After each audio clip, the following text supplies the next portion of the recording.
the best matchup against Paladin because Rogue has quite a bit of removal, and that's quite a strong deck. That's like pretty much like all you could ask for against Paladin. But no, James decides to go with the Warrior, which is quite strange because like unless he's running Brawl, like I feel like yeah, it's quite strange to be honest with you.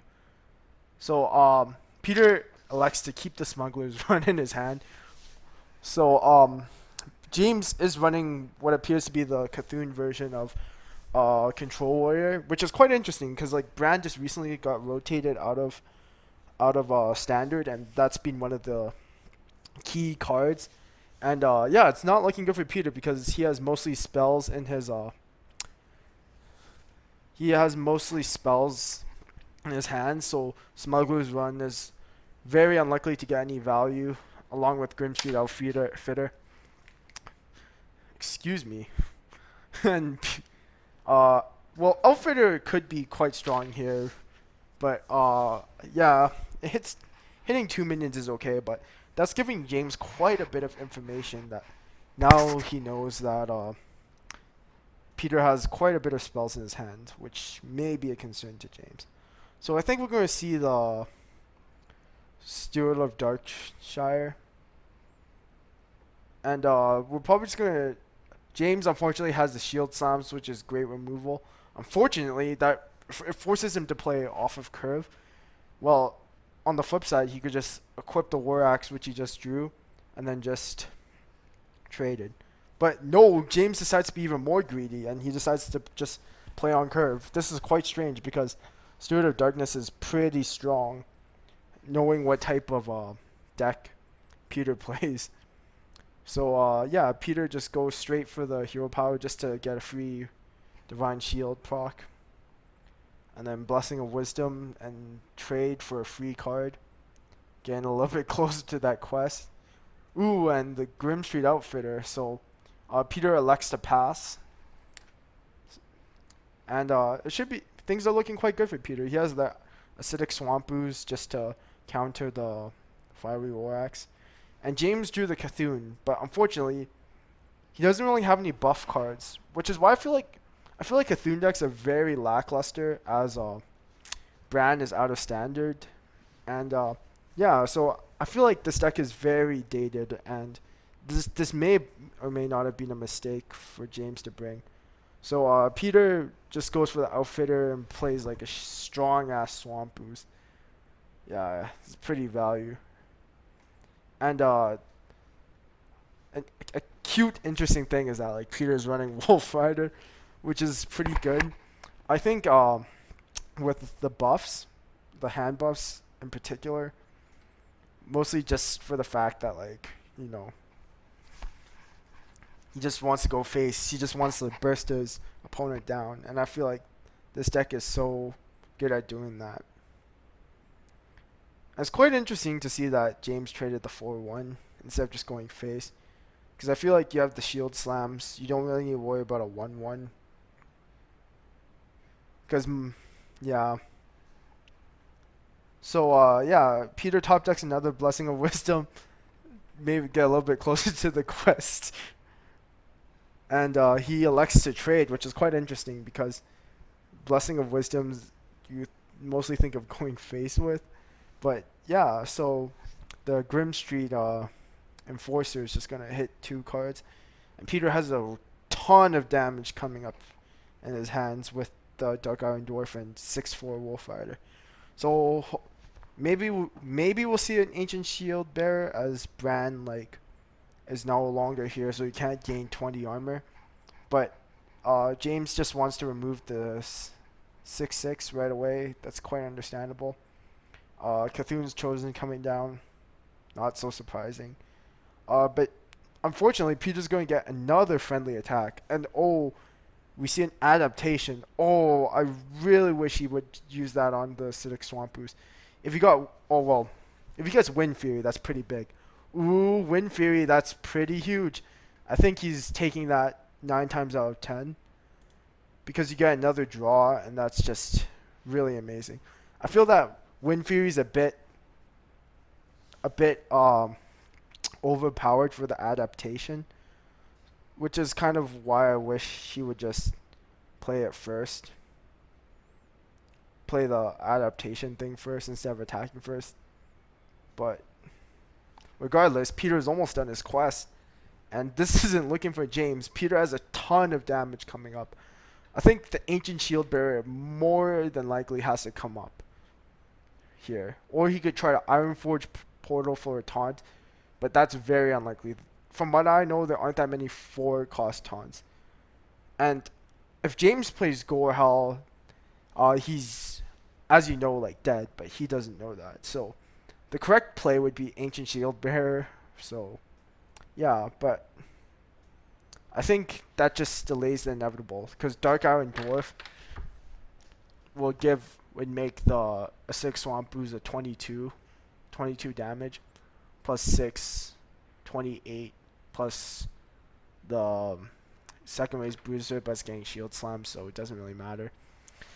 If I was Peter, I think I would still go for that, the Dark Iron Dwarf play, just to see like the attack, like go face first just to see what card I draw. If I draw a buff card, ooh, that's pretty huge.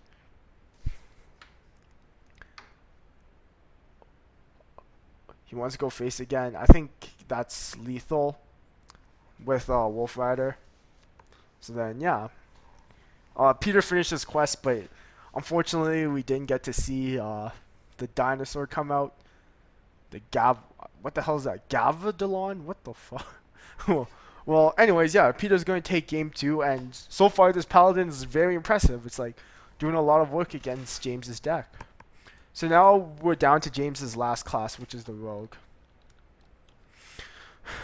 The Rogue versus Pally matchup. I feel like this has tremendous opportunity for James to win. Hopefully he's running the Miracle version with Sap, because a huge weakness for Peter's Paladin deck is in fact Sap, because when those minions get returned back to the hand, they do not get the buffs whatsoever. So Saps are very important in this matchup. But if it turns out that James is running the quest version, he may be in trouble, which apparently he's not. He's running Jade Nazoth Rogue, a very old variant. I'm pretty sure that this variant does include Sap, but it's not looking good for Peter. He has a ton of spells in his hand, and this is not what you want to see as a Paladin. You want to see your hand full of minions with Smuggler's Run. This is the exact opposite if you want. This is a nightmare for Peter right now. We'll just see if James knows that. So James is taking his time, just thinking of what he wants to play. And luckily for Peter, James is elected to play passively instead of coining out double 2-drops, which I think James just wants to save his coin for double 4-drops with the Bran and Jade Spirit. So let's see if Peter goes for the buffs right away. I feel like that would kind of be a mistake. And Peter elects the Blessing of Wisdom's James's minion, which is pretty good actually. That's quite cute and clever. I'm not so sure if that would stop James from attacking. That's quite strange. James just goes for the straight Swashbuckler and Jade Swarmer. Ironforge Portal. Silver Moon Portal. I'm not too sure how much I feel about how I like this card, because there's always a risk that you get Doomsayer as your 2-cost minion, and that just ruins your life. And apparently that Blessing of Wisdom did do it, but unfortunately, since he Blessing of Wisdom James minion, he does not get the quest. So we'll see if Peter goes for the consecration, but it appears he doesn't. He just decides to hero power more and just swing face, even though yeah. So as far as adaptations go, I feel like Poison is probably one of the worst ones you can have in this matchup, and the one that summons 1/1 Spores is pretty good. So we see a Barnes come down instead of the Jade Idol, which is quite weird. But he gets the Undercity Huskar. That's pretty big. It was kind of a gamble of playing that instead of Jade Spirit, but I feel like it paid off. So Peter is debating whether or not he wants to Smuggler's Run, but he's apparently going for the more greedy play, which is Blessing of Wisdom, and then second rate Bruiser. Oh, he wants to go for the Consecration. I feel like that's a bit strange. I feel like by going Blessing of Wisdom on the 1-1, you're already committed to the second rate Bruiser, but I feel like James is more than happy with the outcome of what just happened. Ooh, and we see Fan of Knives coming out. Not so sure how big that is, but it could be big later because Paladin does have a lot of 1-1s, especially with the way Peter's been playing. So yeah. So James plays Jade Spirit, a little bit off curve, but doesn't matter. I don't know why he's being so passive with his coin. I feel like Rogue, you want to use your coin quickly unless like you have like a really big combo. And we see Peter picks up Tyrion, which could be big because it's actually a pretty huge deal in this matchup because James does not have any saps right now. So Peter's debating between Poisonous and Wind Fury. I feel like Poisonous is quite trash, and I think Divine Shield's the way to go here, or Health. Yeah, because Divine Shield's like, I feel the most overpowered ones are Divine Shield and the +3 health. In terms of adaptations, I feel like the attack one is never worth it. And James runs the Poison Mind. I think if I were him, I would try to play it to hopefully try to get the sap one, but apparently that's not the line of play he wants to go for. So now Peter has a choice to make. Does he Spellbreaker the 6-2 or does he try to find a better response? And I feel like knowing Peter, the answer to that is yes, even though it's a bit weaker. He just needs to make like a relatively safe board to just drop down the Tyrion. And yeah, so this rogue looks really good right now. I'm very like Peter may have like a tough matchups with his other decks. He does have Warrior and Mage left, so I feel like this rogue deck has very promising matchups versus the rest. And the Fed Leaf Toxin, not the one you're looking for. You're looking for a sap. But you can always crash the Poison Mind into the Tyrion and hopefully get a sap, but you never know. Oh, and the top deck sap. Oh man, that's big. That is huge for James. That was very, very unfortunate for Peter. I feel like James is well in control of this game now. He can even Silver Moon Portal to buff anything. It doesn't really matter. The only way Peter could save him is if he gets a Doomsayer, which he does not, thank God. That would be, getting a Doomsayer would be karma. So yeah, I think at this point you play the Mare or not. I'm not sure if all targets are chosen randomly, if it's like, can friendly minions attack each other? I feel like it does. That's not the case. That would be a little bit too overpowered. And yeah, so Tyrion just dies straight to board.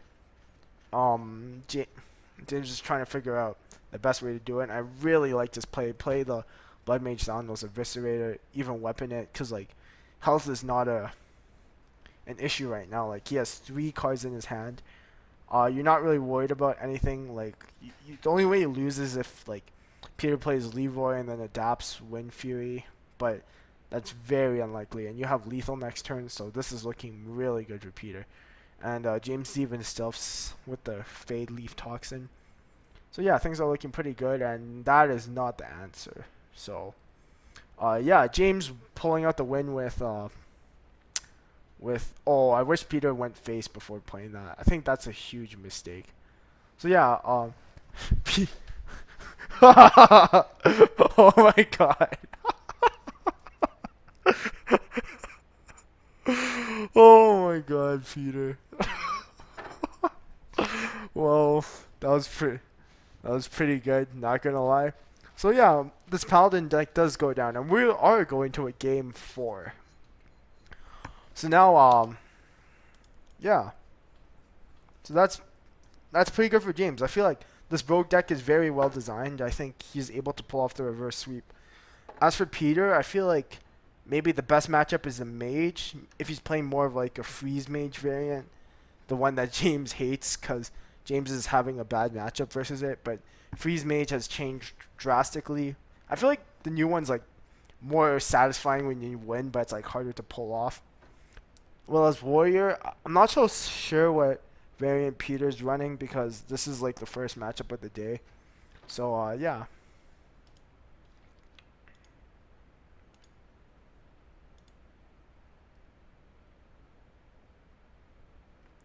So yeah,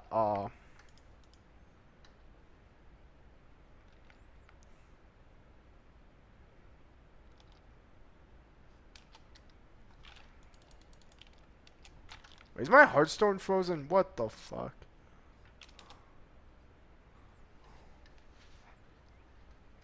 So yeah, Peter is choosing to use the warrior class, and yeah, apparently he doesn't have the quest, which is quite surprising. I think he's just like, I feel like he's like, this is just a stall deck, and stall decks do not work against Jade. Like I'm pretty sure people found that out a long time ago.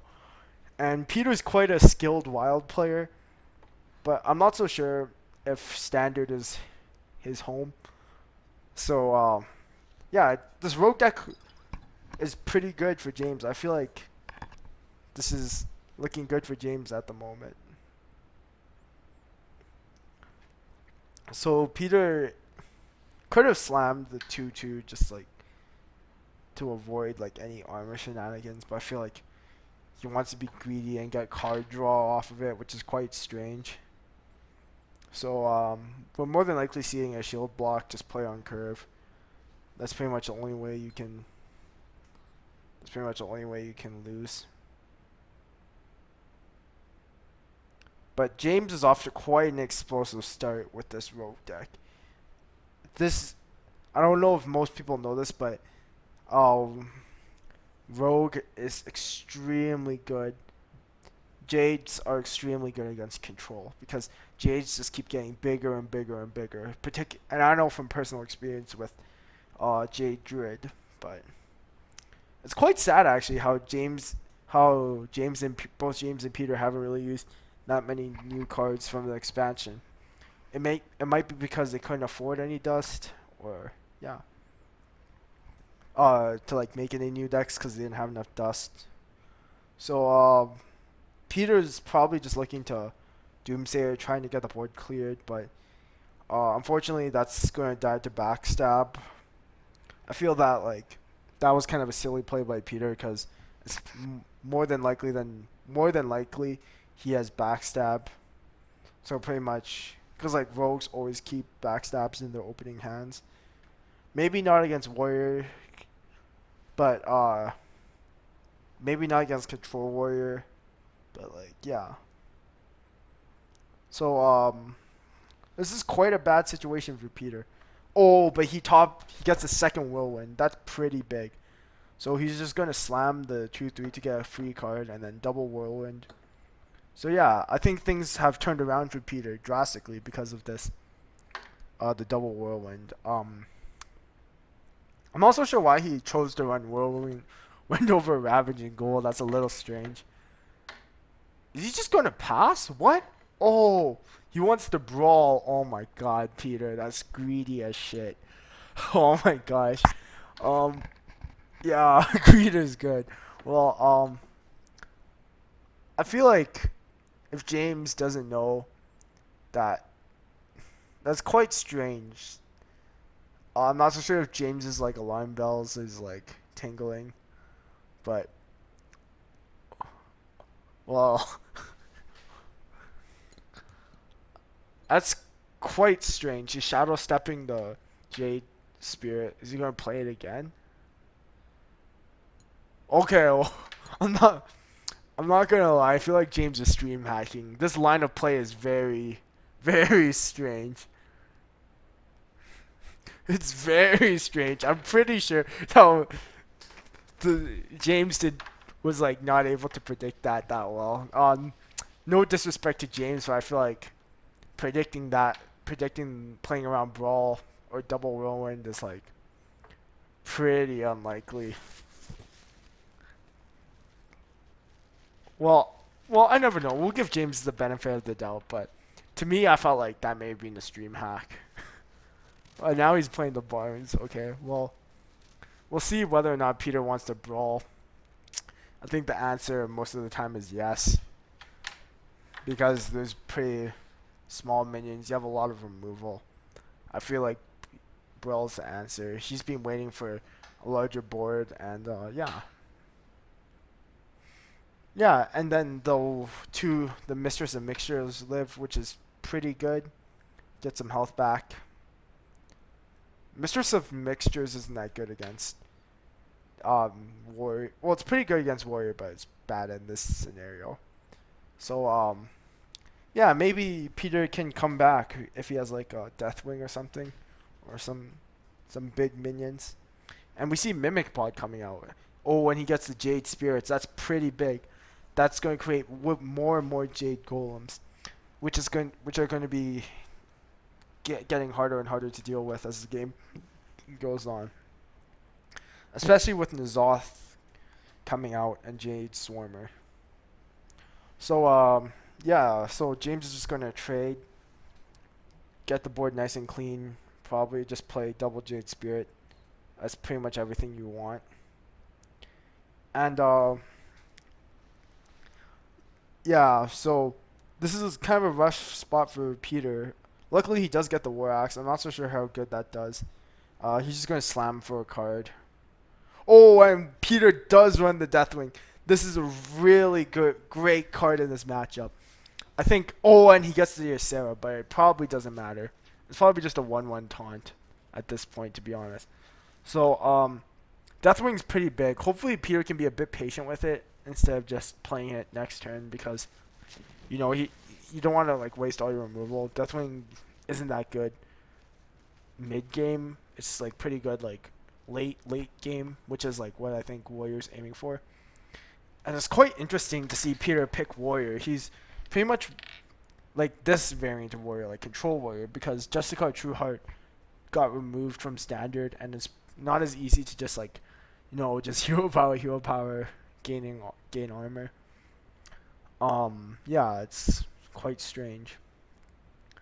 So the Jade Golems are 5/5, so Peter might be tempted to Deathwing this. I think more than likely we're going to see Deathwing coming out because he's dead on board. I think you just go face with the Bran. Hopefully you can cheese out a win.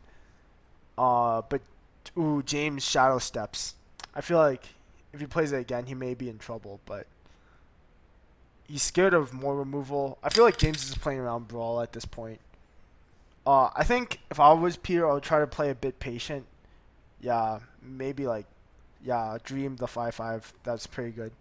You're not at any risk right now. You can just play patient. Try to bait out more like a bigger board for you to Deathwing. Maybe even like Weapon to 2/3, or that's too greedy. Weapon to 2/3, or just like Dark Island something. Just get a body. It's pretty big, actually. Peter's debating whether or not he wants to trade, but I think he decides not to because he has Deathwing in his hand. And yeah, I feel like Deathwing could be really big in this matchup if James doesn't see it coming. So James is going to Phantom Knives first, which is interesting because I feel like that makes it more complicated if you top deck like Shadow Strike. But he gets the Eye of Blackpaw, which is pretty big. It's really good against Deathwing. And I'm not so sure if James is willing to commit his face to clear off the 5/5. I think most people would not in this scenario. So, yeah. So James is probably going to Whirlwind execute pretty big. Maybe even just shield slam the Aya, or just don't even kill the Aya. Fuck the Aya. Yeah. So, I feel like if Peter can live, that'll be pretty big. But the sap though, that might be big for the Deathwing, but it's just, and James is trading, so if James commits more of his resources to this board, I feel like Deathwing is more than likely to come out. I honestly don't even know why he wouldn't at this point. If that's all he plays, that's pretty suspicious. I'm not gonna lie. Uh, I thought the delay is like long, but um, yeah. So I feel like Peter should just Deathwing, even though the sap is coming out, because I feel like you have lethal over a long period of time. So yeah, Shield Slam is completely useless, and how James got it. So yeah, now James does know that Peter is running Deathwing, is running and has Deathwing. So yeah, it's quite interesting what he's going to do. Is he even going to sap it? No, James elects not to sap it and just build up more board, as like he's erasing the Deathwing. He has nothing more to fear. So Peter needs a stronger weapon, maybe Arcanite Reaper if he's running it, or a charge, maybe Leroy Jenkins. And Ysera is not it. Ysera is definitely not the answer. So unfortunately, Peter cannot pull off the win with the stack, and we're going to a game 5. So maybe can James complete the reverse sweep? And yeah, that would be pretty crazy if he could. So yeah, he just wants to scare the shit out of James a little. And then yeah, that should be game. And we're going to a deciding game 5. And now it'll be James's Jade Rogue versus Peter's Mage. And depending on what type of mage it is, it could be good or like I honestly can't say, because mage is a very versatile class. I don't know if he's running the OTK variant or just like a mid-range variant, but generally speaking, I feel like this matchup is going to be 50-50 regardless. And it's quite interesting because like I feel like if Peter goes further in this tournament, his priest is just going to get banned more and more. So yeah, so mage versus rogue. That's just how it is. And what deck is he playing? I don't even know from what I saw. This is crazy.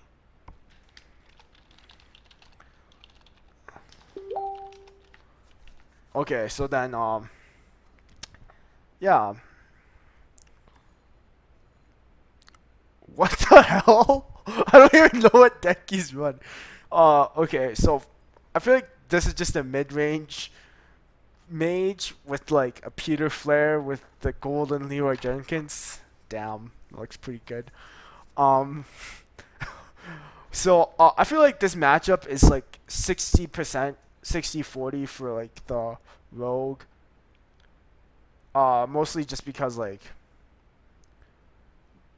the Jades are just like really strong. Like I feel like they needed to like hit Jades really strong. So yeah, Peter's play was quite interesting because like it's quite passive. He was probably expecting like James to have an answer, which he does.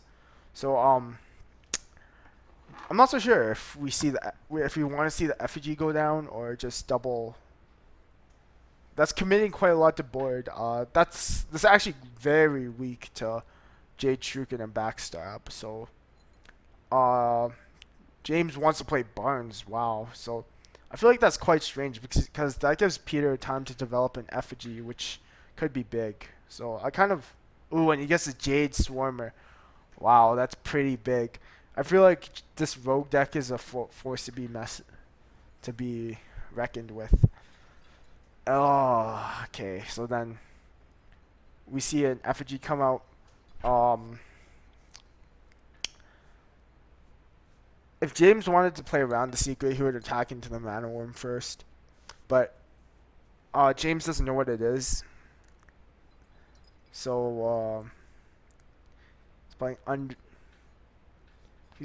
I don't think he wants to test from Mirror Entity, and he's going to confirm that it's not. And then hopefully he attacks into the Mana Worm to make the effigy a little crappier. So Peter paid 3 mana for a 1-cost minion.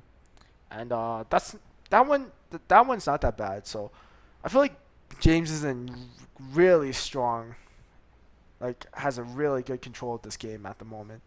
I feel like the only way Peter can win is if he has an AOE like Volcanic Potion or what's it called, Blizzard.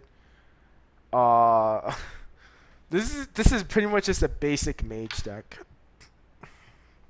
If this was the year of the Kraken, I'm pretty sure Peter would have ran Freeze Mage, and James would have lost because James, of course, he hates Freeze Mage. He hates playing Freeze Mage or playing against Freeze Mage. But yeah, so this isn't looking so good for Peter because he has a lot of burst in his hand, but that's useless. And the minions he's choosing to run are quite strange. I feel like if Peter doesn't top deck Flame Strike, there's almost no way he can come back into this game. So if I was James, I would just like save my removal just in case like there's a Flame Strike so he can rebuild. He tops deck the Shadow Step, which is pretty good. So I'm not too sure if you want to play the Jade Spirit again because like it is a turn 7 turn and he has not played a minion and he's playing the Jade Spirit and Antonitis, that is not the answer. Maybe you just play it as a taunt, try to bait out some removal, but I feel like that's just a losing play at this point. And I don't think the frustration Leroy Jenkins is the answer. It's just like yeah, so I feel like James has a great answer to this. He plays Jade Swarmer, Jade Shuriken, Eviscerate, and then like I don't know. Or maybe just Phantom Knives, Eviscerate, Jade's Shuriken. But James is apparently going for the bit greedier play by committing board resources rather than Jade's Shuriken. So yeah, so Peter is dead to board unless he top deck a removal, either Blizzard or Flame Strike. Babbling Book is good. You can still get Flame Strike from it. And Vaporize. If James doesn't, well, he's still dead to board. Just frustration, Leroy Jenkins. Leroy Jenkins, and that is it. That's going to be the reverse sweep. James is going to win our first series of the match, and Peter will be dropped down to the lower bracket. James completes the reverse sweep with Rogue and moves on to the lower bracket. So I don't know how to report games.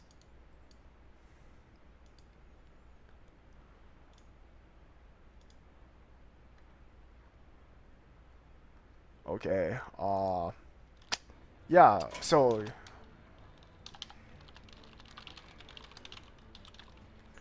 Okay. So, okay, I don't know how to. Okay.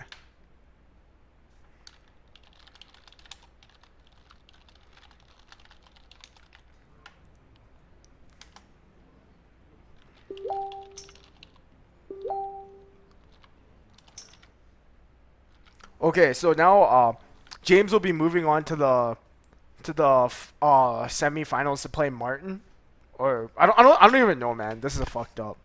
So James will be moving on to play Martin, and we'll be starting our series with Zach and Neon. So yeah, we'll be back in a bit.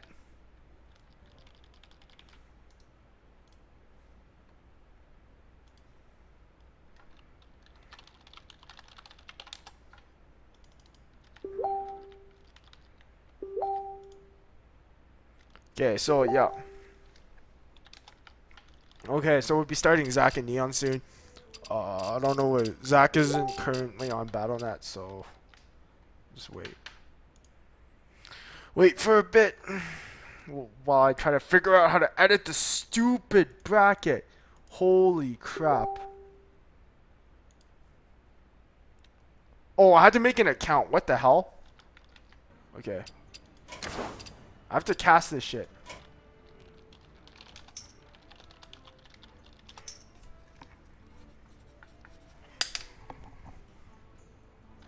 So yeah, we're just.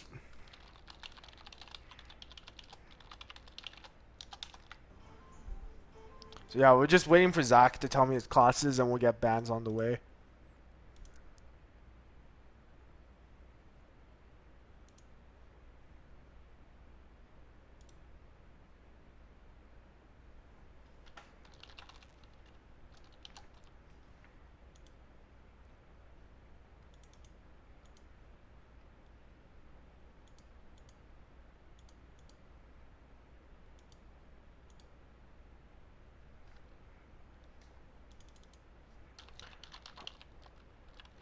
I need to edit this bracket. This is a huge pain.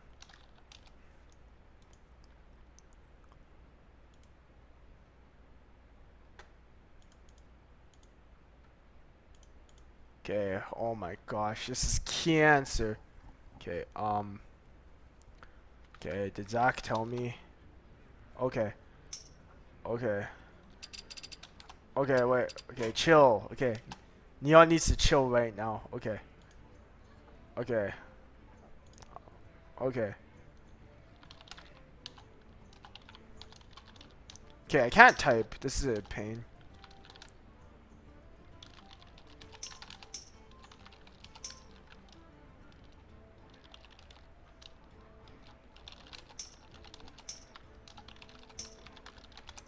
Okay, so okay, Zach is hunter, mage, shaman, druid. Ooh, that's the first druid we've seen. Okay. Okay.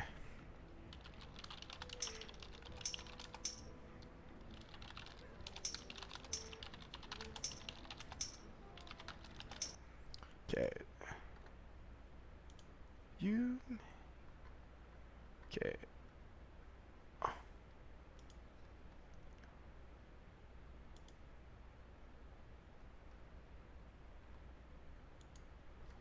Okay.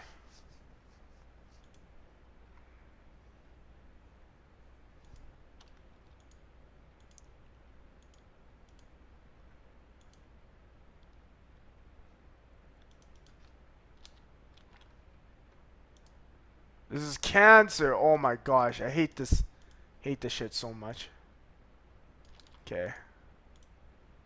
Oh my gosh, are you kidding? Okay. Okay. Okay.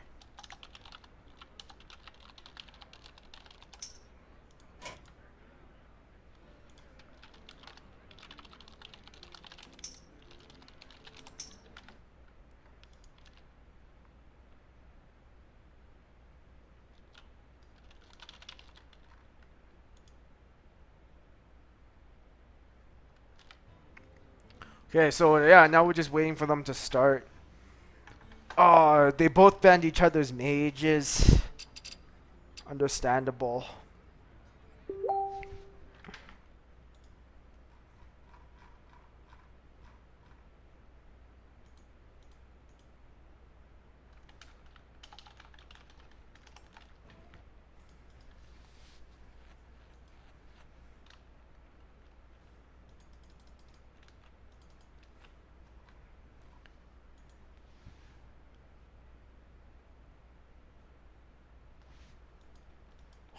I hate this.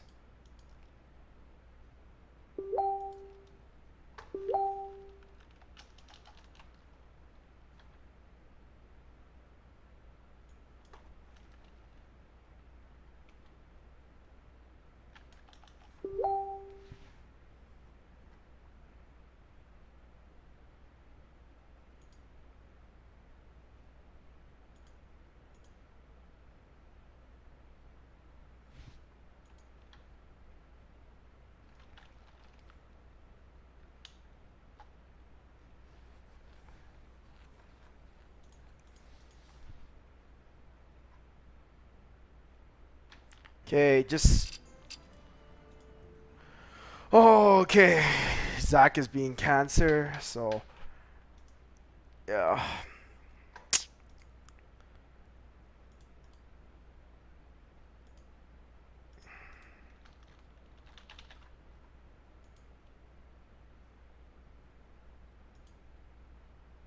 Thank God. Okay. Oh my gosh. Please, please God, tell me I can... How do I update this shit? Oh, thank God. Okay.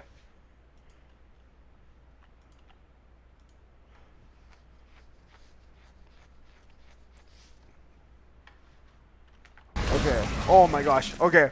Sorry, we've been missing. Okay. I was working on like the updating the thing, but okay. Sorry. Okay, so it seems as though Neon is running like this mid-range hunter with Stampede, which is kind of interesting because like I'm also sure how good Stampede is. My favorite. And James is just playing. Sorry, not James. Zach is just playing the quest druid, which is quite. This jungle weird. hides many secrets. And yeah, Elise Tailbreaker. So, wow. He shuffled the pack in the deck, and hopefully we'll have a chance to see what that contains. And yeah, Neon is just playing. He's just playing Beast Hunter, and this is looking pretty good for Neon. Zach does not look to have any good responses, and Zach came in second place in the previous tournament. He lost to Chris, and yeah. So Neon's gonna respond quickly with the kill command, and we'll see what he wants to do with his mana. He elects to just go for the buff, go for face. Things are looking quite good for him.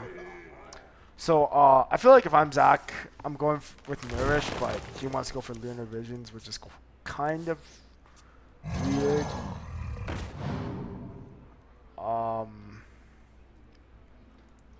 I think you need Stealth. Yeah, that's pretty much the only way you can win. This isn't looking good for Zach. I'm pretty sure he's close to, if not, is dead. So I think if I'm Neon, Stampede is probably coming, or he wants to play even more passive. Wow. I feel like you go face here. There's almost no reason not to. It's pretty hard to throw the game. Use the bananas, just to buff the alley cat. And things aren't looking good for Zach. Another Nourish does not help that much. He nourishes for cards, of course, but this isn't looking too good for him. And yeah, with that, I feel like he's dead. Not technically dead, but well, holy crap! I wish I could like. Well, he is dead with the. Well, he finishes the quest, so at least that's something to be happy about. Unfortunate because we're not gonna see this Druid deck again as Zach lost with it. And yeah, so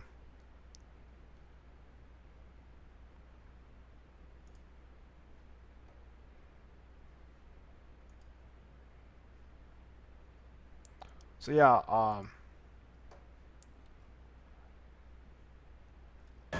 alright, Neon is gonna take game 1 with his Hunter, so he has to pick Hunter again. So I'm just gonna remind him.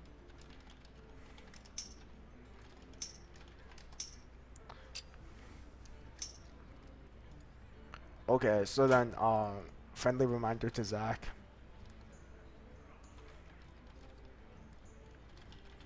And the thing with Last Man Standing is you can get away with quirky decks. This isn't like Conquest where you have to win with each of your decks.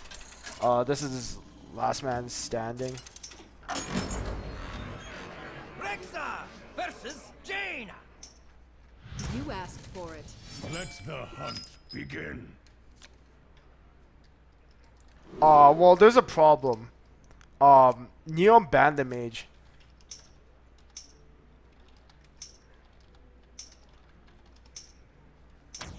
Okay, we'll just remake the game.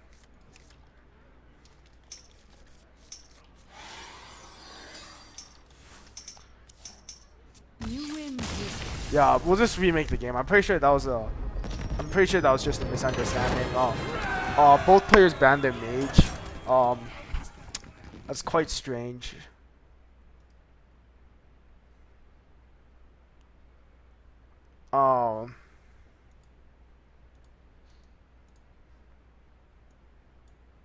Oh my gosh, how come I can't update this bracket? Okay. Anyways, yeah, I'm pretty sure that's just a mistake from Zach. They're just gonna go with the Hunter Mirror match. Let the hunt begin. Bring it on.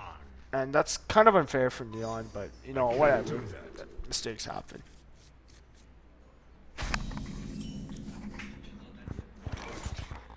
Job's done.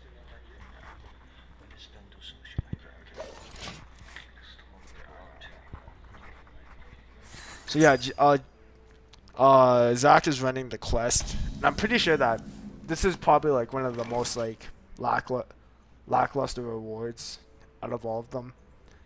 It's kind of easy to complete, but I feel like the cost isn't worth the reward. This is definitely not worth it. Queen Casca is probably one of the worst rewards you could get. It might be a bit easy to get, but yeah. So Zach has the shaman, so I feel like if I'm Zach, I'm just like trying to get as much information as possible. It's kind of interesting that Neon runs this vicious fledgling card. Personally, I really like the raptor. That's like 2 mana, 3/2 battle cry, adapt to friendly beast. I feel like that's pretty good. And Zach. It seems as though he's just running all the 1-cost mana cards in his deck. And I feel like you always go for +3 health. That's probably the best one you could go for. That's the most broken one you could go for. Wait, did he have a choice of Wind Fury? Because if he did, you should always get Wind Fury on this thing so you can adapt again. But I'm pretty sure he didn't. Neon's a pretty good Hearthstone player. I'm pretty sure that would have been a pretty big mistake. And we'll see what this hits. Ooh, it hits a 3/1. I feel like you trade the 3/1 maybe into the 2/1. This is kind of tricky right now because I don't know how much Neon values board clear, but I feel like you're in a good spot here because you have more resources than your opponent. I think he's debating whether or not to kill the 1/2. Yeah, I think that's definitely the right choice. There's no reason not to, because Hunter has a lot of buff cards. Houndmaster, you don't want to take that risk. So Starving Buzzard, quite an interesting choice from Zach. He could finish his quest right now, which could lead to Queen Casta next turn, which is pretty good. So then, yeah, quest finished.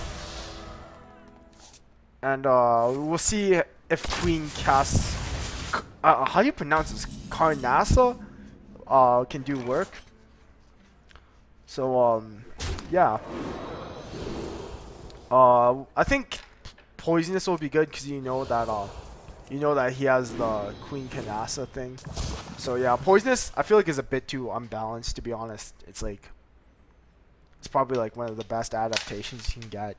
I'm not so sure if Neon. Ooh, Huffer. That's not what you want. I think you wanted Loki 9 times out of 10. I think you might just like play Hyena and maybe trade, or just Face. I feel like Face is probably better actually. Now that I think of it, because you do have the Poisonous, right? Because there's almost no reason why you should be afraid of board. Ooh, but Neon's decided to trade just to get a stronger Hyena. So you're very scared. Ooh, it's very interesting. I can't believe Zach is actually playing this. Is he gonna coin abusive? Well, I think part of the Queen Casta thing is not just like, I feel like the biggest thing is the 8/8 body that makes it the biggest. I'm not too sure how I feel about the. Ooh, oh, and he got Wind Fury. Oh my gosh, that's pretty big. Oh, that's even disgusting. Oh, Neon's being greedy. He has no fear. He has lethal right now. Man, that was. Well, I think he had lethal anyways, but yeah, I don't know, man. I wasn't really paying attention, but Neon wins. I feel like this deck was just too quirky. It was just like too clowny. It's just like too strange.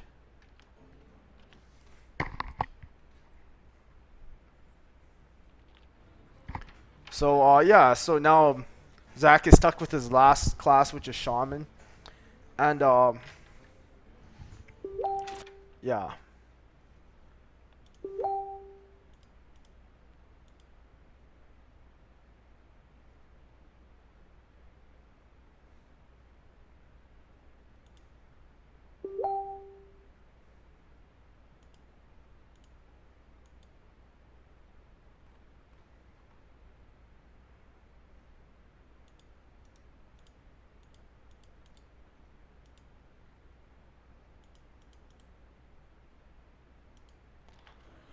Okay, so Zach is just running Elemental Shaman, which is quite interesting. And Neon is running Clackly Razormar, which is I found really good once you open up with Alley Cat, but luckily Zach has a pretty good response to it. I feel like if Neon could get Divine Shield, that would be really ideal for him. You might even consider coining Unleash the Hounds to kill everything and leave you with 2 1/1s. I feel like that's pretty good actually, or he could just Hyena trade. That's pretty nice.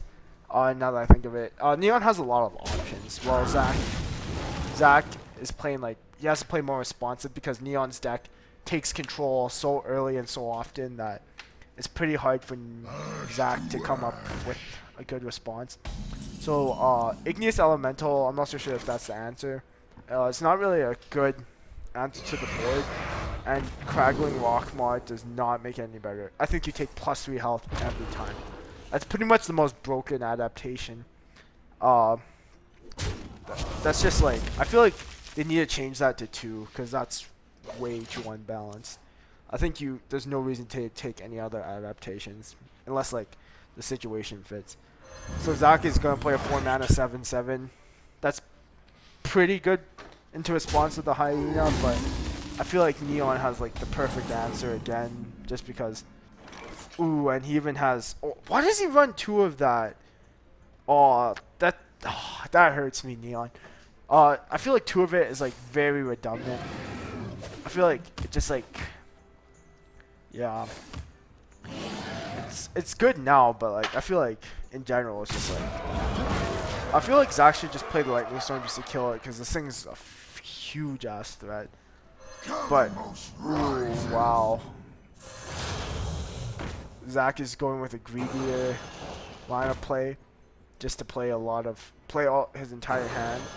And I don't know if he knows this, but Unleash the Hounds is pretty good here. If Neon rolls a low-key with the Animal Companion, there's almost no way he can lose. So I think you try to roll low-key here, or you hero power. If he rolls a low-key, this is very bad for... Oh, and he rolled it. Oh my gosh, that is pretty big. Oh, Jesus Christ. I do not. Holy crap. Hopefully Zach runs Hex, but oh yeah, that's gonna be game. Oh my gosh. I feel like there's almost no reason to do what Zach just did. That was just really poor play by him, in my opinion, because like if he hasn't, like, you just lose to Unleash the Hounds by doing that, and by extent you just lose the game. There's almost no way you can win. I feel like that's very strange how he did that. And yeah, Neon just completed a flat out sweep against Zach, because like I feel like this is really good strategically speaking for Neon, because he doesn't have to reveal any information or give out any information about his other 2 decks. And yeah, so Zach will be dropping to the lower bracket, and yeah. And Neon won 3-0, so congratulations to Neon. He'll be moving on to the next. Well, Zach is still not out, but he'll be yeah, okay. So yeah, we'll be starting the next game between Martin and James, and Neon can just take a break. Sorry, yeah, Neon. How do I update this? Jesus Christ.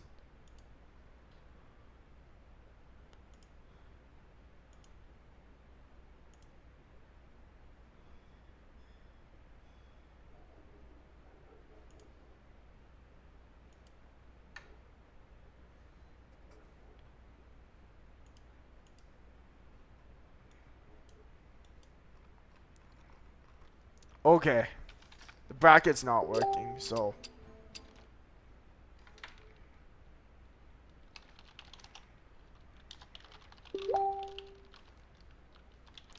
okay, so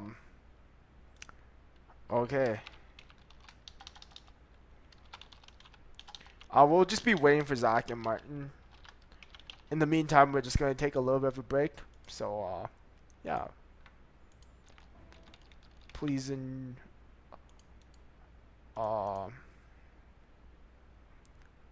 yeah, so just please enjoy.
Okay, everyone. All right, welcome back. We just finished. The first round, and now we're starting the second round between the upper bracket. Okay, the upper bracket between Martin and James. So Martin has Shaman, Druid, Hunter, and Warrior. So we haven't been seeing any Warlock. So James has Priest, Mage, Warrior, and Rogue.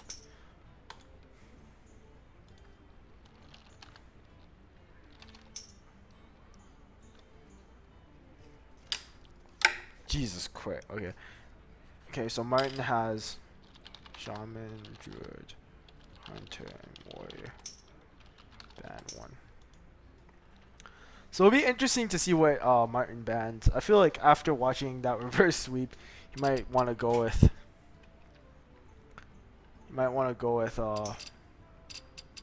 Okay, you might want to go with the Rogue, but James decides to ban the Warrior. It's more likely than not a Pirate Warrior. So yeah, just waiting.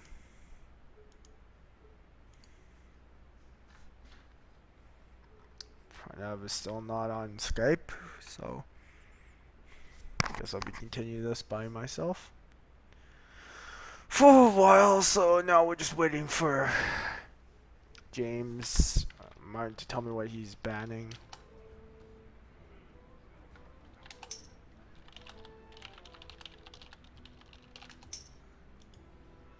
Okay,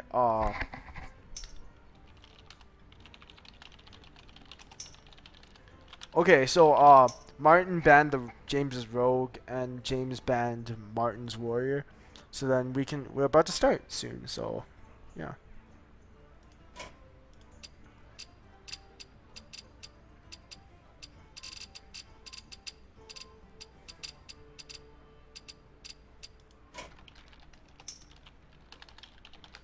So yeah, Pranav is on BattleNet, which is a good sign, but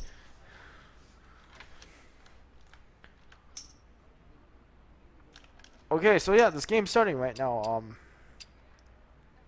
It's James versus Martin. Upper bracket. Double elimination. I'm hoping we can get most of this done because I'm kind of busy tomorrow. So we see Shaman versus Mage, and okay, hold on. We'll see what James's hand is. What? Are you kidding? What? How come I can't see his hand? What the fuck? Okay, what the hell? Okay. That is BS. What the hell is that crap? How come I can't watch his ass? What the fuck? Oh my gosh, pardon my language, but Jesus Christ. I'm just a boy trying to watch some Hearthstone here. Okay. Well, unfortunately we were kind of missing the action. What? Are you kidding? Okay, there we go. Okay. So James is running just a mid-range variant from what it looks like, maybe with some elementals. This just looks like a standard Shaman deck. It's kind of strange. Oh, with the Evolve. Oh, okay. I think I've seen Martin play this deck before. Yeah, James, I'm not so sure what. I'm not so sure if Martin wants to coin the Feral Rage or just coin a Prophet or something, just to get some board presence. It seems as though he is. I feel like Maelstrom could be okay since he just top decked it. It's not that bad. It's basically like an Elven Archer. An Elven Archer with one more attack. Ooh, and that is pretty big. So, I think the Water Elemental coming down is pretty good. Pretty interesting. But in oh wow, Pranav is here. Hey yo, how's it going? Good. I already made actually, no. Yeah, thanks for doing all of that. Yeah, no worries. Yeah, we're just in a game right now. It's James versus Martin. I'm just like, Oh, okay. yeah. Really? James's pants? Yeah. So, Okay. Evolve Shaman versus Elemental Mage, it looks like. Yeah. Looks like at least interesting decks part worked. Oh wow. The Devolve coming out. That's a very generous hit. That Mana Tide totem is actually pretty big. His 4 mana 7/7 didn't take any damage. But it seems as though James is just plopping down elementals. So yeah, I feel like his rogue is pretty much just an insta ban because like it's just too strong in my opinion. I feel like we're probably gonna see. Oh, I feel like that was. Ooh. I feel like that's a. Ooh. Oh wow, and he got. I'll liqueur the Windlord. Oh wow, that's pretty crazy. I still think it's a bit of a misplay to not pair the Feral Spirits earlier. You can get 4 drops instead of these 2 drops. Yeah. And I agree. I think the bigger problem is that like you don't really want to evolve a 4 mana 7/7 because it's the cost isn't that great, which is pretty strange. And we see Hot Spring Guardian, which is. Oh wait, can you see this game print off? Yeah, I'm spectating. Oh, I'm okay. spectating. Okay. I didn't know. My bad. Yeah. Sorry. I thought Yeah. you were just still getting on. No. I'm on. Oh, the Firelands. Ooh, Burgly Bully. I think that's pretty big actually because Shaman does have a lot of spells, right? And Martin hasn't used it his looks coin. like.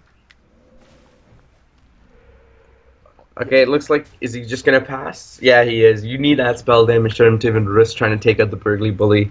You don't really want to waste both board clears on the one minion, and you also give your opponent 2 coins. Yeah, and Steam Surger coming out. I don't know what Flame Geyser does. Is that just like? Flame Geyser's a 2-mana spell, deal 2 damage. Oh wow, man. Oh, I think you're cutting out, dude. Is your mic okay? Wait, hello? Oh yeah, sorry. Yeah, I'm here. Sorry, I was just checking the stream. Oh, okay, yeah, yeah. But yeah, so Flame Geyser, as you just saw, 2 mana, deal 2 damage, add a 1/2 elemental to your hand. And not only the spell damage here is pretty big, and then playing the Feral before trying either Maelstrom or Lightning. And we'll see if Martin goes for it here. Looks like he is going to give his opponent 4 coins. Well, I which feel like this is actually pretty good play by Martin because you're filling his hand up with crap. Like he's almost overdrawing, and like there's Yeah. almost nothing you're going to use these coins for. Like I feel like this is a very good play by Martin, in my opinion. But unless James pulls out the Archmage Antonitis, in which case it's the worst play Martin could have ever made. yeah, It looks like he's pretty safe. and we're probably going to see a Firelands portal coming out more than likely with the Stonehopper. Oh, we see the lease come out though. Yeah, that's quite interesting. We haven't seen the pack got played yet, but yeah, we're probably just going to see some coins coming out into. I'm surprised there's no Prince Malchazars. I played Prince Malchazar in every deck at the start of Angora to get them free legendaries, and then the one time I got a lease, it got dirty ratted away from me, and all my hopes were crushed. Wow, man. Oh, Pretty that rough. hurts. And oh, we see Master of Evolution. That could be big right now. It depends, actually. And since Feral Spirits aren't actually 3-drops, going from 2 to 3, there's actually not that much of a difference, but he just has to play it here. Ooh, Egg Wrapper is not something you want there. That 1 HP, especially against the mage, is just not helping you at all. Yup. And the 5/5 body is a great trade into the 4/4. So I feel like even though Master of Evolution, as soon as it came out, I feel like it's just been an underwhelming card overall in the meta. It's like it hasn't really found a place, even though it has great stats, great battle cry. I feel like there's Yeah, it's just one of those cards that are so good, but yet never find their home. yeah, that's very unfortunate, and things are not looking good for Martin. I feel like Elemental Destruction is his only way back into this game, but Elemental Destruction's been rotated out, Alex. oh really? Oh damn, Yep. man. So he So, would have needed to get Volcano there, if anything. In which case he could actually clear the board with a Volcano draw. Oh wow, and then Blaze Caller down. Ooh, the Blaze Caller coming Yeah, out. this card is extremely strong. When I first saw this, I thought like, this just makes all elemental decks. Like this is a staple. Yeah, you never thought Fire Elemental wouldn't be.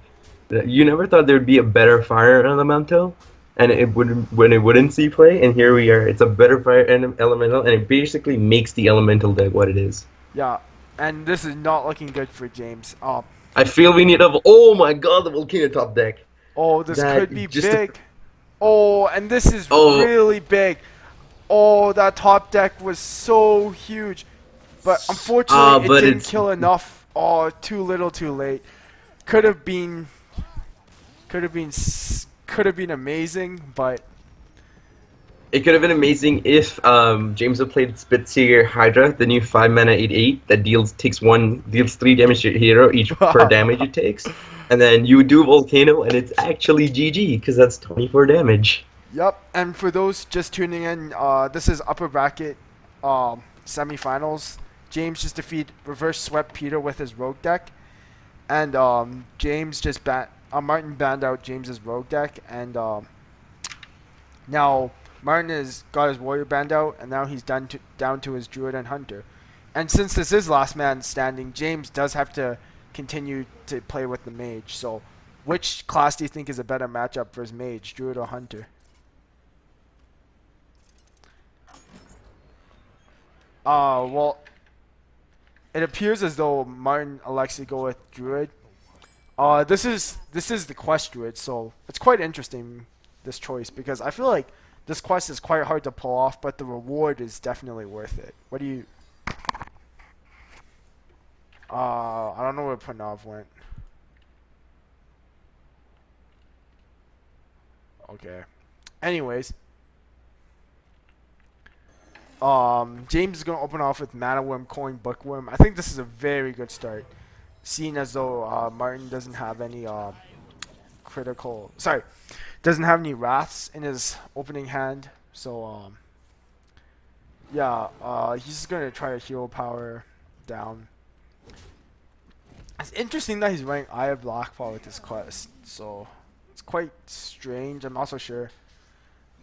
Oh, James, I feel like the Arcane Missiles is really big here. It's basically just huge buff.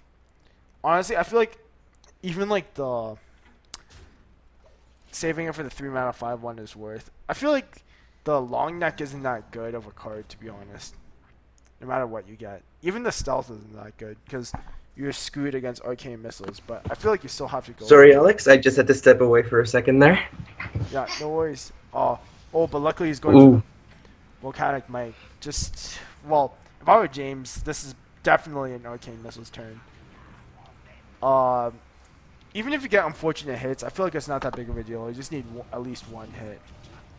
But he... Oh, and he did get the unfortunate hits. Oh, wow. That's very unfortunate. That could be game turning for Martin. So, oh, he has to play the Celestial Dreamer. Oh, that's unfortunate. I feel like this isn't looking good for Martin. This is just like... Oh, wait, can you not see James's hand? No. Oh, okay. I actually don't have him added. Oh, okay. I don't know then. You should just message him on the group chat or something. Because I don't know Right. it. I don't know it. Sorry. Don't you have him added? Yeah, no, but I don't know his ID. I only see it like Pat. Oh, never mind. Okay. It says it right next to it. Okay, it's pants. It's pants. Hashtag 12168. There we go. Thank you. Yeah.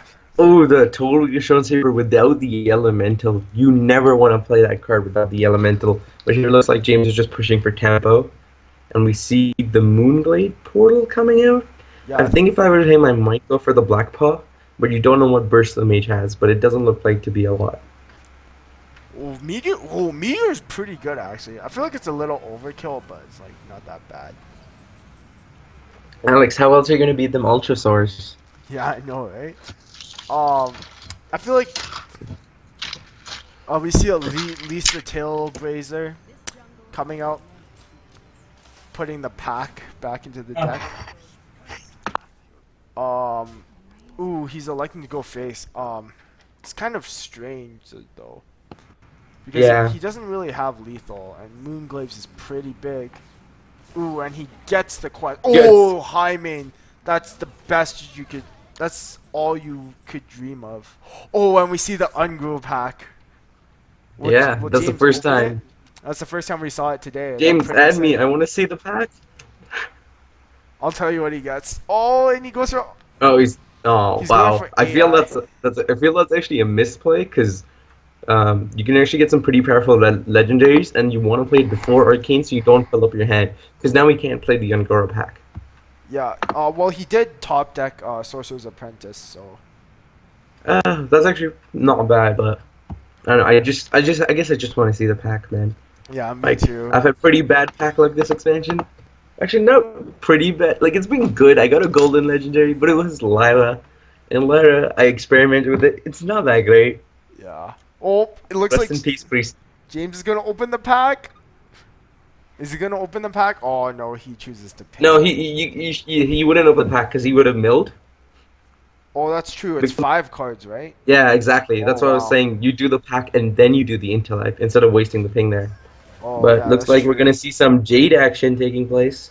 Yeah, Fandral The Stake. Cold Light Oracle, though, I've Oh. actually never seen that in a Jade Druid deck, but Well, here we go. in general, Druid runs out of cards really quick. You either choose ramping or cards, and yeah, we see Jade Idol coming down just for a 3/3. I feel like that's pretty good. Oh yeah, I just realized Shelf Shifter works with Fandral to give you a 5/5 stealth and taunt. I've never seen it played, but I think that's what happens. Well, At least on Martin's side. when something has stealth and taunt, it just doesn't have taunt, so it's No, until it attacks, yeah, it doesn't have Yeah. taunt, but unfortunately, we're probably not going to see this pack coming down anytime soon, as James is hand is full of good old-fashioned removal. I'm not so sure how good Meteor is. I think 15 damage is a little too overkill. Like, it's pretty much just an assassinate, but like not as Yeah. good. I really don't like Meteor just because it's gonna ruin Arena. True. Because it's basically Flame Strike in Arena. And with Epics coming up as much as they have with the new standard, it's like, why? Yeah. Why, Blizzard? Please. I haven't been playing that much Arena. Arena is the only way I actually get Dust Gold in packs. Yeah. Plus, True. it helps that I'm somewhat decent at it. Yep. I think you go for the quest here. I really do think you go for the quest here. Yeah, You and- need to finish this quest. Yeah. This quest. But he doesn't. Oh, I think he's scared of James's damage. And I Yeah, think, but Mage doesn't really have charge minion damage. It's spell damage, so you're dead anyway. So I do think that's a misplay on Martin's side. yeah. Well, James has a lethal over 2 turns unless Martin does hero power because James has the double fireballs with the ping. So if he pings face this turn, Martin will be down to 14 with double fireball and ping, which is like, and the flame geyser. Wait, is the flame geyser only minions? No, it's not. So no, James it's is not. actually setting up for lethal, and I feel like Yeah. even if you don't have lethal, you can refill with ungrow packs. So this could be big, but It looks. Martin. If I was James, I would Cold Light Oracle. You need to get or Auctioneer, but he needs to get Moonglade Portal. or any type of healing. So he's going for the wild growth. Not so sure. Looks like if I were him, you play the XX mana. You're trying to fish for that Feral Rage Yeah. if it's in your deck. And uh, I think you. Oh, there's the Moonglades. Moonglade, but he Oh, doesn't have the mana. Oh, that's too bad. Oh, that's so unfortunate for Martin. I feel like you still Oh, go with the he's- Jade, unless Martin does not have Feral Spirits. But since that seems pretty typical of most Druid lists, I'm hoping he does. At least that's the only way he's going to get out of this. He does have to Jade Idol, summon the minion, and try to fish the spirits from his deck. But he doesn't, and looks like that's going to be it, folks. Yep, that's going to be it. James wins yet another game with his mage. James has been quite on a roll. I feel like James is a force to be reckoned with because this mage deck is really strong. It's Yeah, especially for not going with the Quest Mage. Elemental Mage actually does see quite a bit of promise. And there you see the good old Fireball. double fireball. Killing people from 13 since, 2014 is when Hearthstone launched? I don't even remember now. Yeah, 2012, 13, killing people from 13 since 012, and yep, that's going to be it. James taking game 2, Martin down to the wire. He's only down to a shaman, and we'll be seeing a mage versus shaman matchup.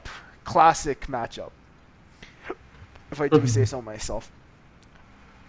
But in my opinion, I feel like this shaman deck does have the... Wait, is it shaman? Or, yeah, it's shaman, right? Unless You I'm have most of crazy. the deck list now. I think, was Shaman game 1? I don't know. I feel like I'm going crazy. Yeah, Shaman played game 1. Okay, and then it's Hunter. Okay, my bad. I feel like Hunter does have potential because if you can force the mage to use a lot of removal early instead of going face, then the mage is going to run out of resources, and then in which time you can just hero power her to death. yeah, and also with Elemental decks, it's basically Curvestone at its finest. You really need to get a good set of draws. You need to get those Fireflies, those Igneous Elementals, so you can set up for your big turns with the Steam Surgers, the 4 mana 5/4 that has the Flame Geyser and the Blaze Caller. You need those consistent Elementals. Yeah. Oh, Pranav, are you busy tomorrow? Because I don't think I have time to cast this because I'm going to Banff. I'll cast tomorrow. Don't worry about it. Okay, do you want me to give you like the tournament thing so you can update the bracket? Okay, holy shit, it's taking so long. Jesus Christ. Okay. Come on, Alex. Try to keep it PG. This is technically a stream. Yeah, I know. Pardon my language. Oh, the force of habit. Like usually when I'm like just talking, it's just like. Man, it happens. It's fine though. While we're waiting for the match to start, oh, there we go. My bad. And I think James is out of me now. Please. Yes, Alright, there we yes, go. so I we'll have be both s- hands now.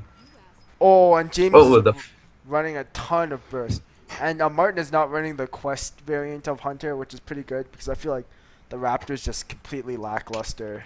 It's just like flat out terrible. Yeah, I haven't had too much time to experiment in the meta, but I'm enjoying my control hunter. It's actually doing pretty well.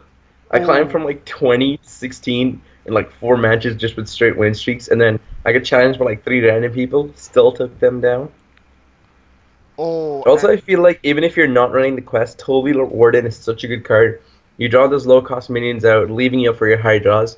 Especially if you're playing Death Rattle Hunter, which is most likely it is, you're looking for that Nazoth as quickly as possible. and I don't know how Ooh, the I do not know how I feel about Grievous Bite. I feel like this card is kind of a quick shot replacement, but a lot worse.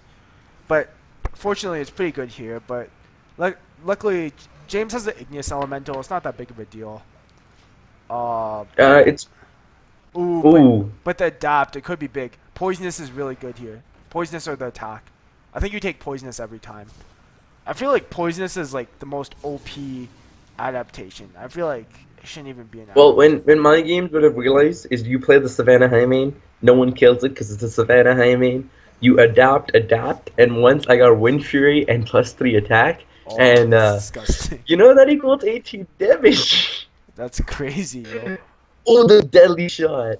Oh The man, that top was a deck. big top Sorry. deck. The skill involved in that was amazing. Oh We're wow. seeing true showpiece skill from Martin here. Yeah, and then this is a problem because like if James does not win with this mage deck, his priest and warrior decks are not that consistent. They like James's best classes are rogue and mage for sure. And I feel like if James loses this game, Martin can more than likely complete the reverse sweep. So what do you think here? Do you go the Toll Wheel or do you go Houndmaster? I think Tolby is okay just on curve, but I feel like Houndmaster is a bit weaker, but I can see where it's coming from. It's a lot more weak to removal, but Martin just wants to go face, which is understandable as he has the kill command and unleash. Alex, I haven't really seen James's mage deck too much, but does he run Ice Block? No, he does not. This is the mage. James's mage deck was banned out against Peter, and he reverse swept Peter with Rogue. So, Oh, did Peter's Noggenfire come in clutch? no. Oh. Not at all. Not at all. He played it once and it was just for BM. BM Noggenfire doesn't really work though. I've tried it in Arena. Didn't work that well. Like the mare person, right? Like the 9 mana 5/4. Ooh, the Dynamancy. Yeah, and I don't think you play it here. I think you go for the Unleash, and I think you go face here. I think trading is a mistake. You're not going to outvalue this mage deck. I think you should have just smart there, gotten in the extra damage, and then you could have easily pushed for lethal there. Yeah, that's kind of strange. Like I feel like Martin's just losing direction with what his line of play is because I feel like face was definitely the way to go there because you had kill command, you get him down and you can just heal power. Oh, ice barrier is huge. That's just 8/3 health, free health. That's pretty big. I feel like Martin got hugely punished by going for that. By not going face. Actually, with the Ice Barrier, his previous play makes a little bit more sense now. Actually, no, because he would have gotten Martin down to 7, and then it was just hero power kill command for lethal. Yeah, exactly. I feel like that's definitely not the play. Because I'm getting a glitch Jewel Macaw here, and he's going for the value. Let's see how it plays out. I think you just go face, yeah. And The Volcanosaur could be huge. well, we saw Dinomancy with Neon, where Neon swept Zac. So we'll see how it And goes. Let's see if he goes. Yeah, he does go for the arena breaking portal here. Sorry, still a little bit of salt from Karazhan. Yeah, Gets a well, pretty decent 5 drop. I would just double trade Babbling Books in. Keep your elementals. You never know. yeah. Hunter does not have that good of removal. You already seen a Grievous Bite. Grievous Bite would be really good here. I think you play the. I think you go for the Volcanosaur.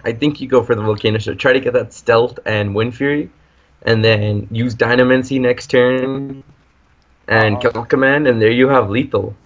Yeah, Ooh. this is kind of strange. Is that big? Oh man. That's the Emerald Hide Queen. That's traditionally not supposed to be run in a deck that needs the curve. Like those No, are the he- cards supposed to be run in like Troll Warrior. He got it from Jeweled Macaw. Oh, okay, my bad. And we- I thought he got it from Tolveer. Oh no, he got Fiery Bat and like the Jeweled Macaw. And we see the BM Meteor from Oh, that's James. Kind of overkill, but I think the Volcanosaur is the way to go here. Hopefully stealth. I I think you take say Divine you Shield. go with. I think you take Divine I Shield. don't think. I think you go Volcanic Mike because Divine Shield's basically useless here, and Ooh, that's why you taunt. take it. Ooh, taunt is pretty big. I think if you don't get stealth the first time, you go for taunt for sure.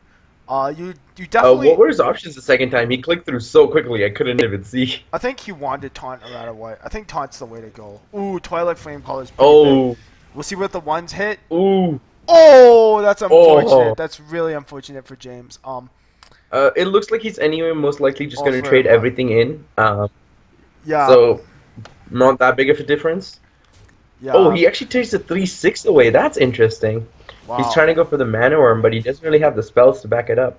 Yeah, true. The Mana Worm. Ooh, Grievous Bite! Oh, that's one turn too late. That's so unfortunate. Oh my gosh.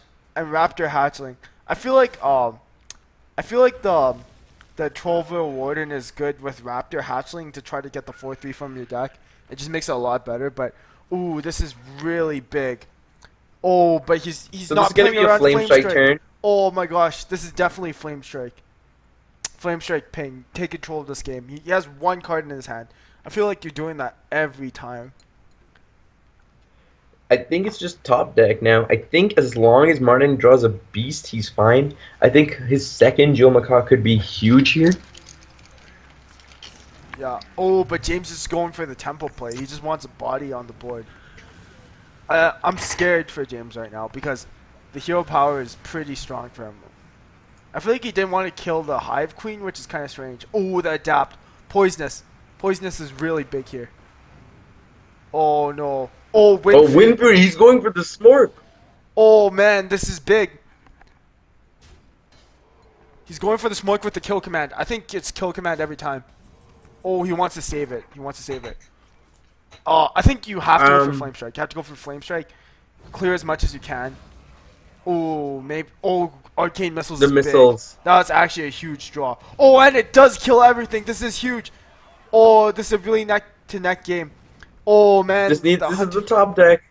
Oh, that's pretty big. Rapper Patriarch is actually good here. Yeah, with You the buff. take it, you oh, buff the that's Rapper pretty big. Patriarch, you kill command face. Hope for the best.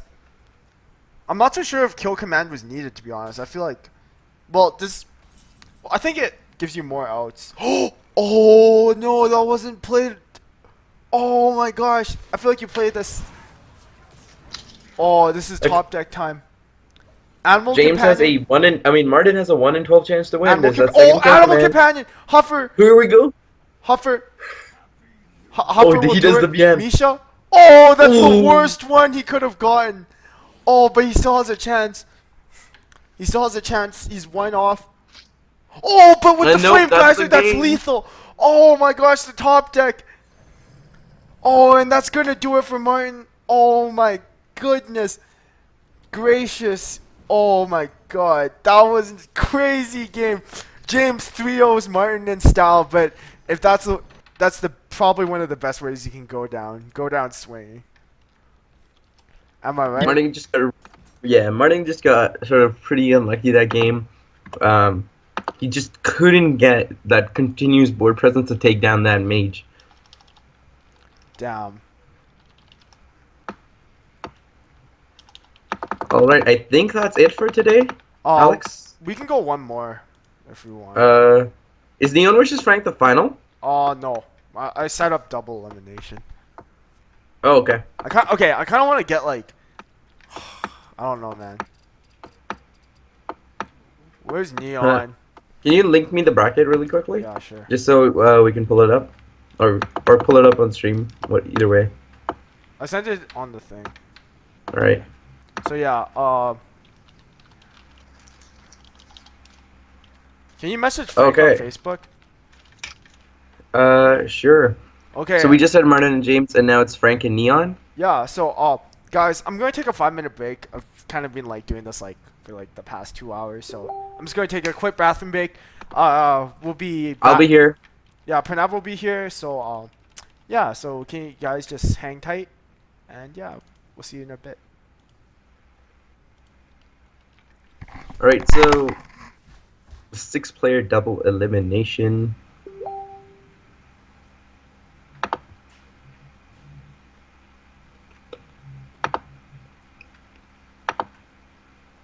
So it looks like we're gonna decide what the next round is gonna be. Frank, you are playing.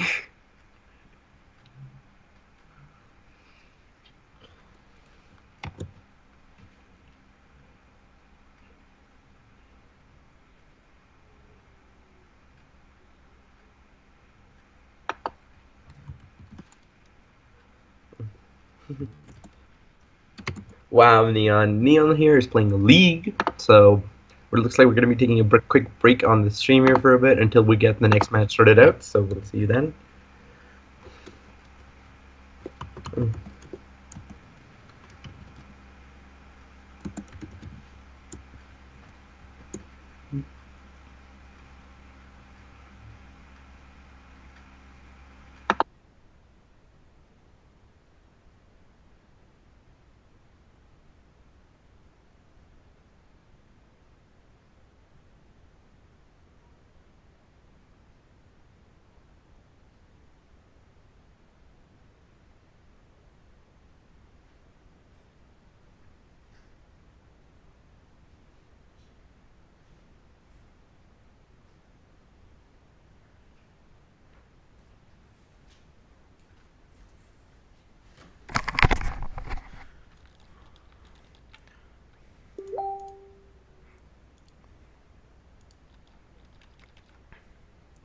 Okay, so now we'll be starting. Frank versus Neon.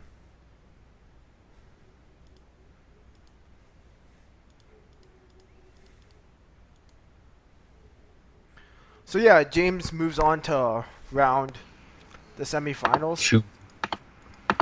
Oh, sorry, the semis. So now we're waiting on Frank and Neon.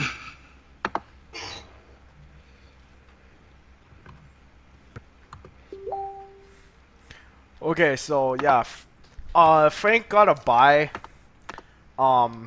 Yeah, so that's why he's playing Neon. Neon's hunter deck is pretty strong. Just a note that since Martin lost against James, he'll be playing Zach in the loser brackets final, and then the loser of this game will be playing Peter, and the winner of this game is going to be playing James. So yeah. Alex, while we wait for Frank and Neon, do you want to play like a show match, you versus me? Oh no, sorry. We're doing this right now. I'm working on bands. So Frank is doing Hunter, Warlock, Shaman, and Rogue. Hunter, Warlock, Shaman, and Rogue. Okay. So then Neons are Priest, Hunter, Rogue, and Mage. Ban 1. So then Neon. I'll just message Neon the classes. Wait, is Neon even on? What the hell?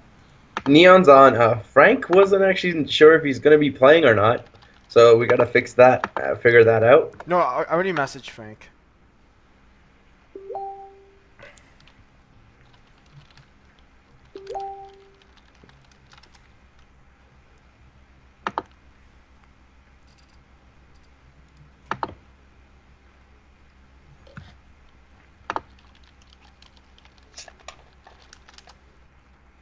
I don't know where Neon is right now. He's on Facebook. No, Neon's online. He's on Battle.net. Really? He's No, coming but in. it's like. Oh, he's coming. Okay. Oh yay! Frank's actually agreed. Woo! Okay, well, if Frank loses, this is a double elimination, so it's like not that big of a deal. If Frank loses, he'll be playing Peter. Peter, I feel like Peter, his strongest deck is probably his Priest and his Paladin, but I feel like most people are just gonna ban his Priest because you know, priest is probably his strongest class by far. Honestly, I think Peter's strongest deck is all of his decks because they all have Noggin Fogger. Yeah, I know, right? Because to me, I think it's almost better than Yogg. Because like, if you play it at the right time, they can kill themselves. I just wish instead of a 5/4 it had better stats. Like, Yeah. come on, Blizzard, what are you doing? Yeah, that's unfortunate. Well, so we're just waiting. Like, it's anyway the most random card in the planet. Just make it like a 120 with taunt or something. Yeah. Which is that would have we played if it was a 120 with taunt? Well, I think if it was a 120, you would just play it no matter what.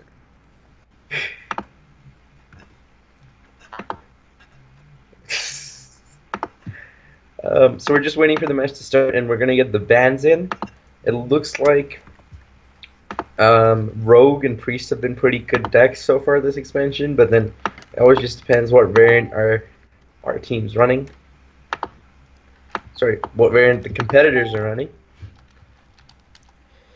Alright, so it seems as though Neon is playing League of Legends.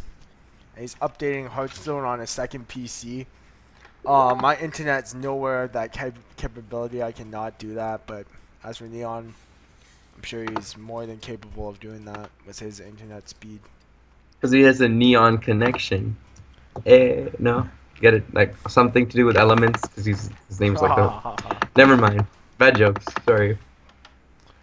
But you know, if you don't have bad jokes, what do you really have? Okay, so, okay. Okay, since Neon is busy right now, we might just do Martin versus Frank. Right? Oh, sorry, Martin versus what's his face? Zach. Zach, yeah. Okay.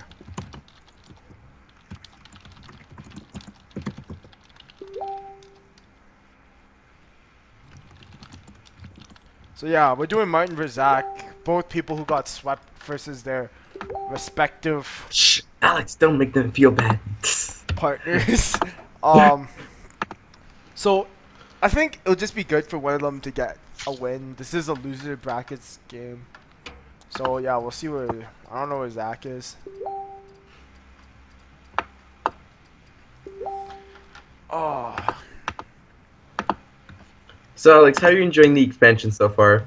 it's pretty good. While we get both of them on. It's pretty good. I still have like a lot of dust. I almost have like 12k dust that I don't know what to spend it on, but Yeah, so before the expansion, I actually clicked my button and got like 12,000 just raw dust. Me being me, I crafted golden versions of all the Hall of Fame cards. wow. So, I can disenchant them now if I want, but I don't know. They're basically free golden legendaries. Yeah, I probably true. will disenchant the golden commons because I'm grading. I won that extra 60 dust. Yeah, well, I really like Hunter. I feel like Hunter's one of the best classes. It's really fun. I really enjoy playing it. I'm really happy Blizzard buffed Hunter. Only reason is because my Hunter is one of my few, but my Hunter and Druid are the only two of my classes that aren't level 60. And basically, I don't know, it's just something, once a class is 60, I just never want to play it. Like Arena, I played 400 arenas in a row when I got like way better classes picked. Because I'm like, I don't care about my gold, I need that XP. I need my golden, whatever reward you get. I don't even know, golden magma rager. Oh wow, that's crazy. Most of my class, like all my classes are above 50. It's crazy. Yeah, but you actually have a golden, right? You have golden druid? I have Golden Druid and Mage. Yeah. Wait, two? Oh my god, Alex, you maniac. I got Druid for a while. Mage, I got it like recently, like 3 months ago. I Yeah. think the closest I am is 250 wins on Paladin, and I had that back when Paladin Quartermaster was a thing, back in like GVG. I hit 250 wins then, and I haven't played Paladin in Constructed since. Yeah, my least one was Rogue, for sure. It's pretty I crazy. think, I don't know. I played a lot of Death Rattle Rogue back in the day. Yeah, Death Rattle Rogue's pretty good. So we're just. I don't know waiting- why. The only aggro deck I can actually tolerate playing is Zoo. Any other aggro decks, I don't know, it just doesn't feel right. And technically Hunter, if you just call all Hunter decks aggressive decks. I'm just looking at Would- like legendaries and the newest expansion, seeing which ones are. Oh, Somehow opened 2 clients of Hearthstone, and I don't want to get kicked out of one. Come on, Blizzard, fix your game. Also, Alex, by the way, did you hear Ben Brode's rap about Ungoro a couple months ago? No. Did you not hear that? That was the greatest Hearthstone moment in history. Okay, so yeah, Martin's up, and okay. Zach should be. All right. Looks like we're gonna get the bans in. Yeah, so we're doing First. bans right now. Zach has Hunter, Mage, Shaman, and Druid. I feel the only class we haven't really seen a lot of play from all our players is Paladin. Yeah. Now, Paladin was supposed to be a class that would really come back and forth with the expansion, and arguably they have the best quest reward. It's just that the price we're paying that quest, unless like in the show match, you get the 2-mana 1/3, the Gringo Primal Fin that just returns on your spells, and you can buff that to the point where it can't be killed. And even when it can, you've already gotten your 6 spins off, and you can get the Galvadon like turn 5. If you can't really do that, you don't have the staying power off like Freeze Mage, which is the only reason Mage can actually do that quest without dying. Yeah. So you just get shut down by the Hunters and Druids. To be honest, I feel like the Mage reward is the worst, in my opinion. But it's probably Yeah, we'll see. You agree with Trump on that one, because Trump rated Mage 2 stars, and then Crit was like best card in the set. So we'll see what happens. Okay, so we just got our bans in. Zach banned Druid. Zach banned Druid. Martin's Druid, and Martin banned Zach's Mage, which is no surprises though. Yeah. So we'll see. So we're just gonna let the players know about the bans, and we're gonna start soon. Okay, yeah. So we're gonna be starting soon. I forgot what Neon banned against Zach. I think he banned. What did he ban? Did he ban Mage as well? I believe so. Not sure on that though. Yeah, I feel like they both banned Mage, and Martin had his Warrior banned out against him. So we'll be getting to see why that Warrior was banned. Yeah, looks like I'm about to do something I never thought I would do. I'm playing a constructor game right now, and I got Hemid Jungle Hunter off Malcazar. Wow. Well, okay. So you know what? This game is just starting, and it indeed is the Pirate Warrior. This Scum. This seems to be a very aggressive variant as he's running Arcanite Reaper. He's not playing the Dragon ones, but this hand, Dread Corsair. Dread Corsair could be big on turn 1, and there's no acidic swamp boost from the Shaman, so this may be really bad. He could be like coin War Axe into double Dreaded Corsair. I think that. I never thought right here that Dread Corsair would actually be a dreaded threat against most people. Yeah, so oh my gosh, this could be really huge. This is like the dream start. Oh, and he's just going face. Of course he is. This is face warrior. Seeing the air elemental from Zach. Air elemental is like the card that Hearthstone needed back when Mage was like huge.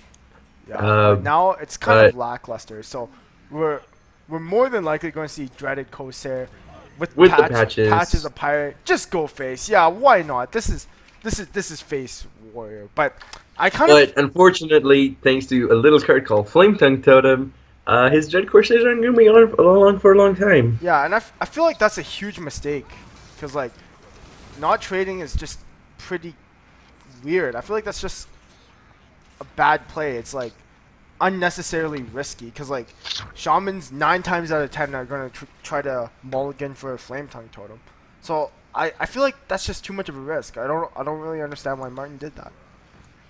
I feel like if I was Zach, I would have just played the Servant of Calamus. You really need the extra stats.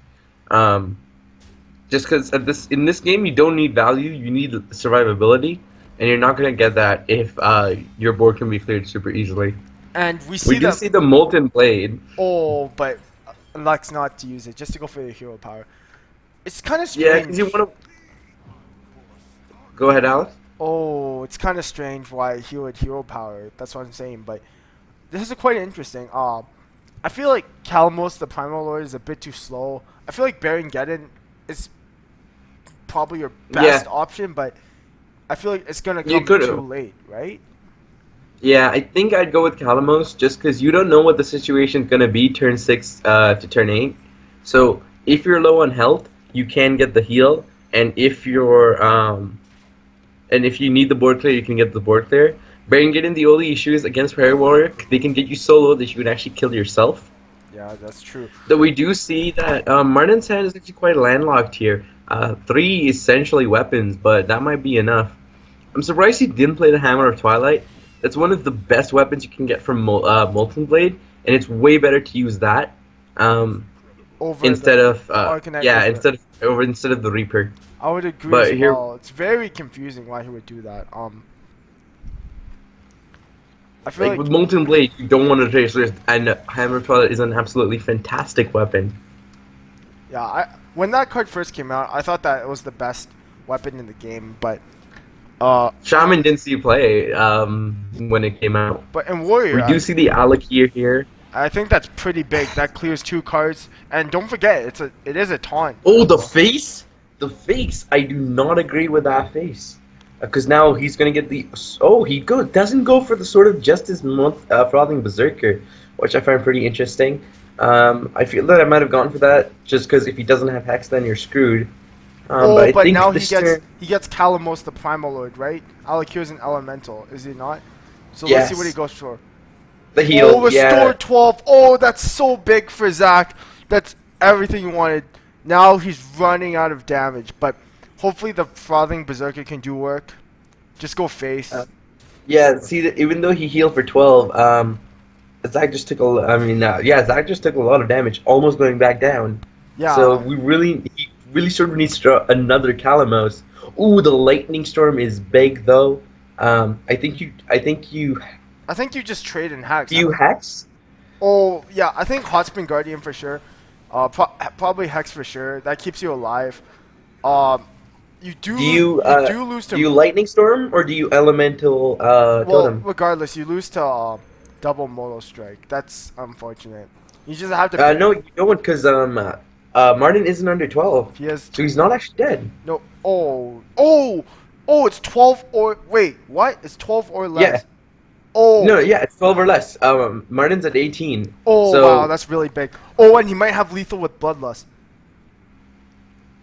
Does he have Is it lethal? With it Lightning depends Storm? here. You Lightning Storm for sure, don't you? Yeah. I think a Lightning Storm Bloodlust does do it. Yeah, a Lightning Storm Bloodlust is lethal. Yeah, it is lethal. You heard Yeah, it's it lethal. first. He lost. But what is he doing? Okay, no, that's BM. Yeah, Never mind. BM, yeah. BM. Most important part of Hearthstone, kids. Yeah, this is lethal. I feel like this was a huge misplay. Like, this Warrior deck was supposed to be, like, do or die for Martin. Like, this was supposed to be, like, his auto-ban deck. Like, the deck that just sweeps everyone. But, no, he lost with it. Now he can't play with it.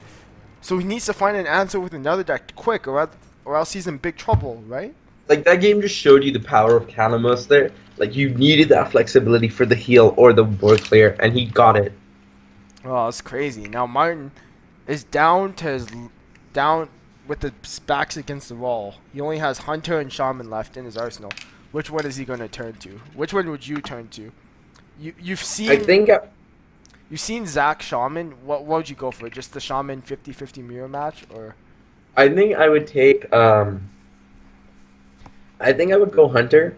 Just because you can either outvalue the elementals with Dynamancy, or you can Smork. The Shaman versus Shaman mirror, it really just depends if Martin thinks he can get the value out of the evolve. But we see here that Zach's hand, you know, he tosses away the 4 mana 7/7s. I think it would have kept at least one, because you know Martin's deck a relatively slow Shaman deck. None of you are playing aggro Shaman. Yeah, and the main thing about Martin is he's playing like Shaman with a lot of removal, and removal is very good against Shaman. During the aggro Shaman days, it's just whoever gets control of the board first usually wins the game. So this is pretty big, and I'm kind of surprised we didn't see the Maelstrom portal go down. Yeah, well, I think you save the Maelstrom because you've seen his deck. You know you might need the 1 damage clear, and there's not a lot of pressure right now. I just wonder if Zach has 2 Bloodlusts in his deck, and that's what he's going for his win condition, because then he just needs to survive. And with Evolve, surviving isn't that hard. Yeah. Oh, he gets the 4-mana 7/7 top deck, though. Does he go for it is the question. Or does he Lightning Bolt? Lightning Bolt is I- fine. I think you can go for hero power. Hopefully, you get a set up for Master of Evolution. I feel like I would have done Blood Mage Talnos Maelstrom Portal in there. Clears the board, and you get the 1/1 spell damage with a draw over the totem. Oh, I feel that would be pretty good. but do I we see feel the that Devolve? I feel like Devolve I is think- definitely the answer. Oh, and Shaky Zip Oh. Gun. Wow, that's That's actually pretty good, because if you can get that to trigger on his Alec here, that's pretty bad if it goes on Alec here. Like, that's a dream, right? You have the 5/5/7 Alec here, yeah, that's pretty crazy. I feel and the 4-mana 7/7 from the other side. and then maybe we see the Blood Mage Xanos going down just for card draw, or no? No, I think you have enough card draw. You save the Blood Mage Talnos for your Volcanoes, for your Maelstorms. Yeah, I do agree with that line of play. Volcano is pretty big against Shaman. You just what? Oh yeah, never mind.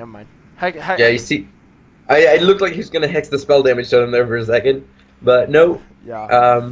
Tar Creeper coming in to kill that hex totem, and we see Igneous Elemental drop. Honestly, just in case he top decks Blaze Caller next turn. Ooh, but the Devolve could be big.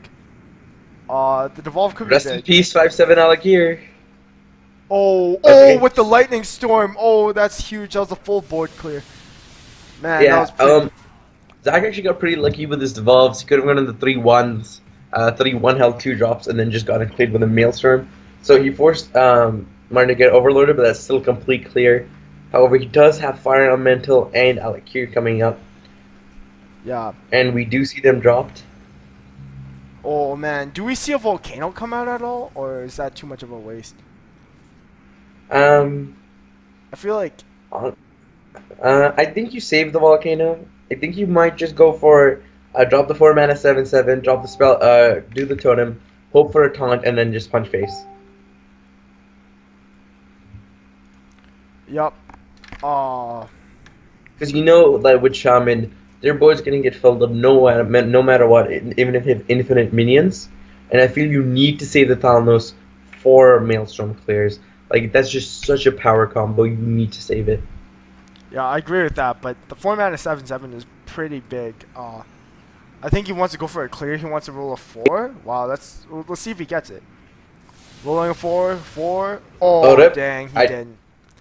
That's pretty big actually, Yes. because if he rolls a healing at all or anything, like he's just Yeah, screwed. I think- Healing. Oh, okay. Well, thankfully he's No not. spell damage to him, doesn't make damage difference. But I do feel that, I think the Volcano comes out now. Yeah, I agree. The volcano. It's probably a volcano here. It clears ju- everything. Maybe just. It's a Volcano, unless you feel that, see, this is why I would have kept the Thalnos, because here it would have been almost as good as Volcano. But here, I think you do have to go for the Volcano and the thing from below. Yeah. Just hero power first. Just free mana. Free mana. I feel that Volcano is good, but sometimes I feel like it might be a bit underpowered, just because of the sheer randomness. And I feel like it was that lava burst face was just out of pure frustration from Zach. I feel like he should have been playing more disciplined than that. Like Zach's been making pretty cool, calm, and collected plays so far, but I feel like that lava burst was just a tilt play because he's like, oh my god, my opponent has so much removal. I just got to use something. I'm so pissed. I think face and then Master of Evolution, the thing from below, is definitely the play because thing from below doesn't really have great stats for its cost. It just has a great effect like Nerubian and Prophet. But it's kind of interesting that we only saw hero power. I think he just wants to take damage from his thing from Yeah, below. I think he wants to wait out, see the storm, and maybe try and get a free trade in from the thing from below. Like, as we can see here, Well, Zach didn't even try to roll a spell damage totem. He was that confident. Yeah. well, it wouldn't have made a difference anyway, but it looks like here comes Hot Spring Guardian. I think, do you evolve, I think you trade into the 2/4 and you evolve, because I'm pretty sure almost any 5-drop is better than a 7/2, unless you get the Bomb Squad. Yeah, Bomb Squad is probably the worst one you could get, but Zach is sorry, not Zach. Martin is Just being being quite. Yeah, actually, I agree with this line of play a lot more. You try and protect the 7-2. He clearly was more scared of the thing from below, probably due to its evolve potential. So he actually leaves the 7-2 on board. And even with the Alakir, the Earth Elemental is huge. That's a big top deck, because otherwise he would have had to go for the Alakir. And Alakir is not that good in this situation. But unfortunately, Earth Elemental's good, but it's just going to get hexed.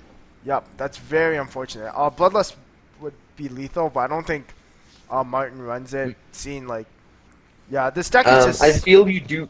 I feel like you. Even though you feel like you'd like to in this situation try and go for the spell damage, I feel it's much better to just play the mana tag, get that draw going, and then you might try and find lethal next turn. Yep. I'm not sure if he has any burst in his deck, but if he gets another bolt. Yeah, and I think that's. I think Zach played a lit. That lava burst was like a bit of a tilt play, and I felt like that's actually a huge mistake. I feel like Martin is in complete control of this game. There's almost no way he can lose at this point. I feel like. Do you think he evolved here, or you just don't risk it? Oh, he evolves. Oh, no. Oh, that's really bad. I don't know why he would do that. Well, I don't know how I feel. It's actually not that bad of an evolve because it's still lethal. The low walker Cho though. Low walker show. I feel the only reason you don't go for an evolve there is because if Doomsayer comes out, you throw the game. Yeah, that would have been huge. Especially done with the new standard rotation, with not that many more 2-drops being introduced and a lot being carried out. I think that's too risky of a play. But Martin just did the BM, and we do see the Ginny Water Speaker come out here. And that is going to be lethal. Martin's going to take game 2. He won the Shaman mirror match. I feel like he just tilted Zach by having so much. Yeah, and I just feel that Zach's deck it needs the curve, it needs the Servant of Kalimos Dross to keep going, and he doesn't have any draw mechanics in his deck. We didn't see a Mana Tide come out there. And since Ancestral Knowledge is rotated out, there's just too much for Shamans to draw with. Yeah, and like, I'm just saying that like, the Shaman is all about board control, and when you run that many clears, it's just frustrating as a Shaman player. Like, being a guy who spammed aggro Shaman to rank 1, like, that's just like, it ruins your day. Yeah. I remember, like, Control Shaman Dream still lives, but here we see the Druid queuing up against the Shaman. I feel that the Shaman needs to take this as quickly as possible, especially facing the Druid quest lineup, because you can't outvalue them at this point. Like, it's being now impossible to remove everything they play, because they're all such high-stated minions, excluding a certain 3-drop that Zach has in his deck. You can't outvalue them, so you need to go for the face game. You need to beat the Druid at their own game, get them in the face as quickly as possible. And I feel like out of all of Zach's decks, this is the one that's least weak to AoE, because big minions are strong against AoE, and Martin's deck, although it has a lot of AoE, has very, very few removal. He has Devolve and Hex, but that's about it, and that's not that much if you really think about it. Because Druid just has big threat after big threat after big threat, especially the Magma Ranger forcing out the Maelstrom. Ooh, and he gets the Tentacle. It's actually quite good because that has to be a trade then. But, and we see the Crystal Weaver. Yeah, and it looks right now that the quest is going to be finished really quick from Zach, and then I think. Yeah, you're going to see the Lotus Agents next turn, and he does have the Collect Oracles per draw. Siege, unfortunately, won't be seeing play for quite a while. Ooh, I think you take. What do you go for here? I think Jade Claws is pretty good, but Feral Rage is also pretty good. It's not that big of a deal. Both are really fantastic cards. Ooh, and we see the Hex. This could be big.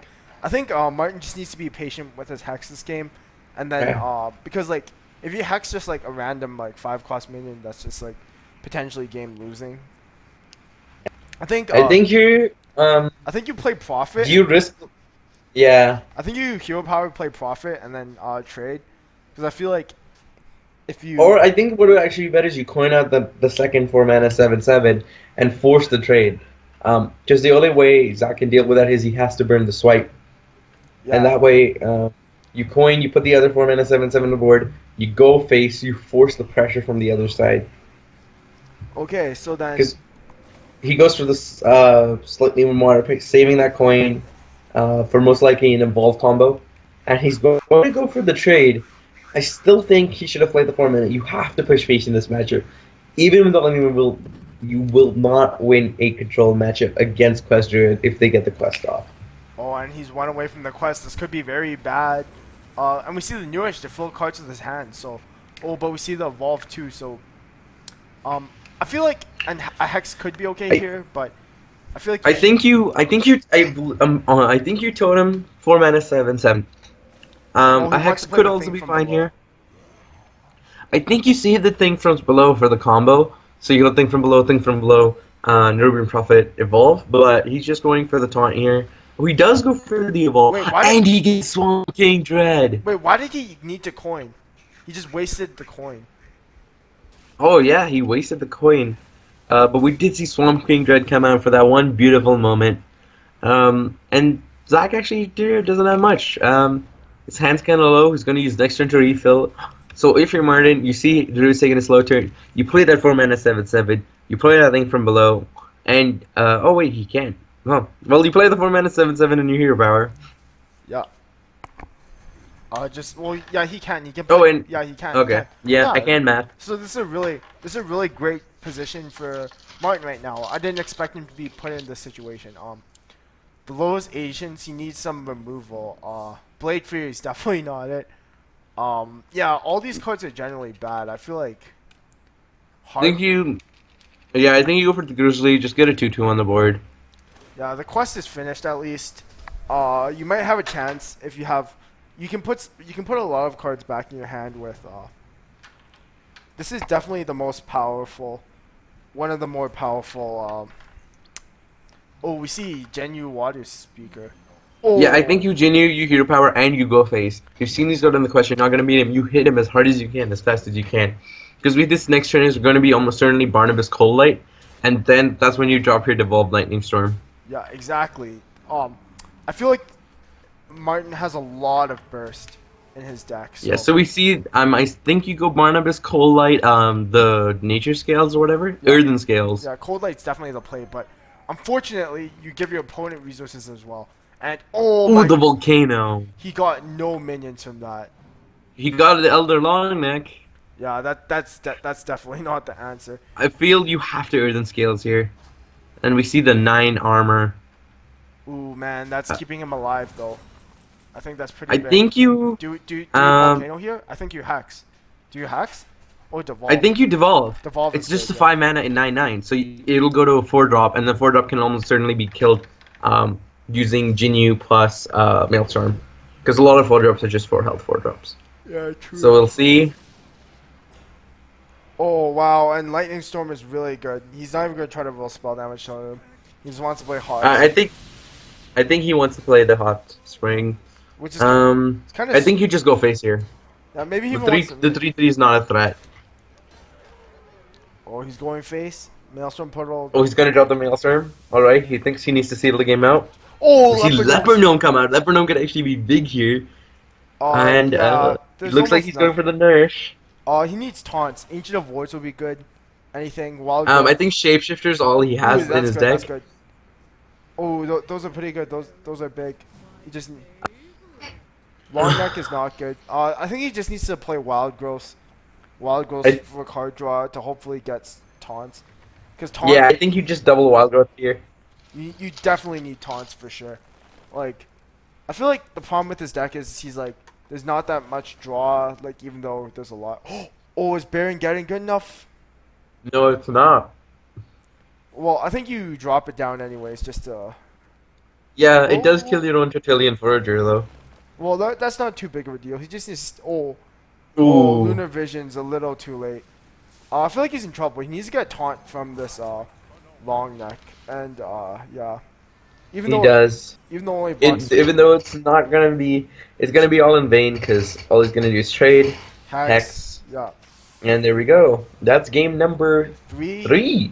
Yep, and Martin pulls off 2 wins with the Shaman deck, and he's 1. Who's he gonna evolve? Oh my god, he got anomalous. Yup. That could have actually lost him the game. And our finalist from the last tournament is now one loss away from being eliminated from the Year of the Mammoth tournament. Yeah, it looks like Zach was more about releasing the Kraken than petting the woolly mammoth. Yeah, exactly. Well, that was a bad one, but it's still relatively funny. Yeah, so Zach's I last hope. deck is Mage was banned, so it's a hunter, and his hunter is the quest version. So it's gonna be quite slow, and Martin's deck has a lot of removal, so this potentially could be very bad for Zach. Oh, it is Quest Hunter It though. is the quest, yeah. Oh, and he opens up double. Oh, I don't know how I feel about running Dragonhawk Rider. I don't care if you finish your quest. I feel like this is just a terrible card. I think the reason he runs Dragonhawk is purely because of one card, a 2-mana 3/2 that adapts a friendly beast. Because I feel like getting Alec that has, plus attack on the I think you double. Oh, the Starving Buzzard! Oh, he's going for the OG Starving Buzzard. At least that has to fill your hand. I feel And like Martin's like blown away. Martin's like, might as well just concede after seeing the wrath of the 2 1-mana 1/1s with Wind Fury. yeah. But instead, so he feels the need to coin up the wall. Ooh, good thing he did, because if he didn't, he would have been for quite a bit of smork. Yup. And young Dragonhawk Rider, that the Wind Fury didn't even come off. He just paid 1 mana for a Wisp. Let's be honest. Yeah, but it still only gets the quest done. He drew records. He's almost done. He's gotten a good chunk through the quest. If he gets Tolvir awarded next turn, that's huge. I think this is an easy trade master, or unless you want to go for the 4 mana. But I think you need. I don't think you need to push the 4 mana 7/7. I think you need the 5-drop section to drop another Master of Evolution or Jinyu. So I would just trade and then master. Yeah. Well, then again, Because Hunter doesn't have a lot even of- with all the Raptors, it wouldn't be enough. And we see the 3 mana 3/3 come out. The card that I feel that Blizzard should give people a refund on Princess Hoo Run because they completely obsoleted her with this. It's 2 mana less. You can put 2 copies of it in your deck. It's a rare. And it only has -3, -2 on that. It's like, why, Blizzard, why? Oh, Looks like we are gonna see Jinyu come out here. and he's just gonna go face, so why not? Oh, We but see Firefly to complete the quest. Well, no, one shot. Oh no, but the other. No, Firefly Oh, and yeah. Fly. Yeah, this. There we go, quest complete. Yeah, Firefly is a really good card to complete the quest, but I feel like at what cost though? Like, I feel like is like Queen Karas now like really that good? Like, is it that much? We'll see. I've never actually really seen it work, but you know what? 5 mana 80 is always good, especially since he doesn't actually have the Hex right now. We're going to see the Hunter potentially draw his whole deck 2 turns from now, with getting a Raptor, then Starving Buzzard, and then double drawing each turn. Yeah. Wait, what does Starving Buzzard do? Like every time you play a beast, draw a card. Yeah, Alex, weren't you playing in the days when Starving Buzzard was a 2 mana card? It was. I And, thought it was a 3 mana card. No, it was a 2 mana 2/1. Really? And Hunter was all the rage, yeah. Wow. Yeah, I know. This was back in 2014, where Starving Buzzard was broken. So with Unleash, because Blizzard had changed Unleash 3 times, like Unleash is one of the most changed cards in the game, just before Charge. They nerfed Leroy to 5 there, and it's been there for the last couple of years. And then they nerfed Starving Buzzard. And that Hex though. Oh man. That Hex Thunder Rhino. That's pretty. That could be huge. I would not play Starving Buzzard. Oh, actually, no, you need the draw. Yeah. Let's see the Raptors come out. Are you dead on board? You're not dead on board. You just kill the use the Carnassa, and then you face, and you're not dead. Period. Looks like the Maelstrom is gonna come out there. Yeah, there's a ton of AOE coming out from. Oh, and Firefly coming out as well. So If Zach draws the Jack needs to draw the Raptor here, to even come close to like clearing the board and taking this game back. He needs to go Tender Rhino, wait, Raptor what do the to get that Raptors 12 do? damage. It's a 1 mana 3/2 draw card. Oh, what? That's crazy. Come on, Alex, read up on the quest. And let's see, he needs the 4 here. He needs all 4 to keep himself alive. He gets 2, and that's actually enough to keep him alive. Thanks to the Tender Rhino providing charge, Firefly, you trade the 2/5 into the Mana Tide. And you're back in the game. Just because Martin's deck doesn't have any face damage, but I believe we're gonna be seeing some evolves this turn. Yeah, I'm actually kind of surprised that Blizzard didn't do anything about Tundra Rhino, because any card that gives another card charge is considered to be overpowered.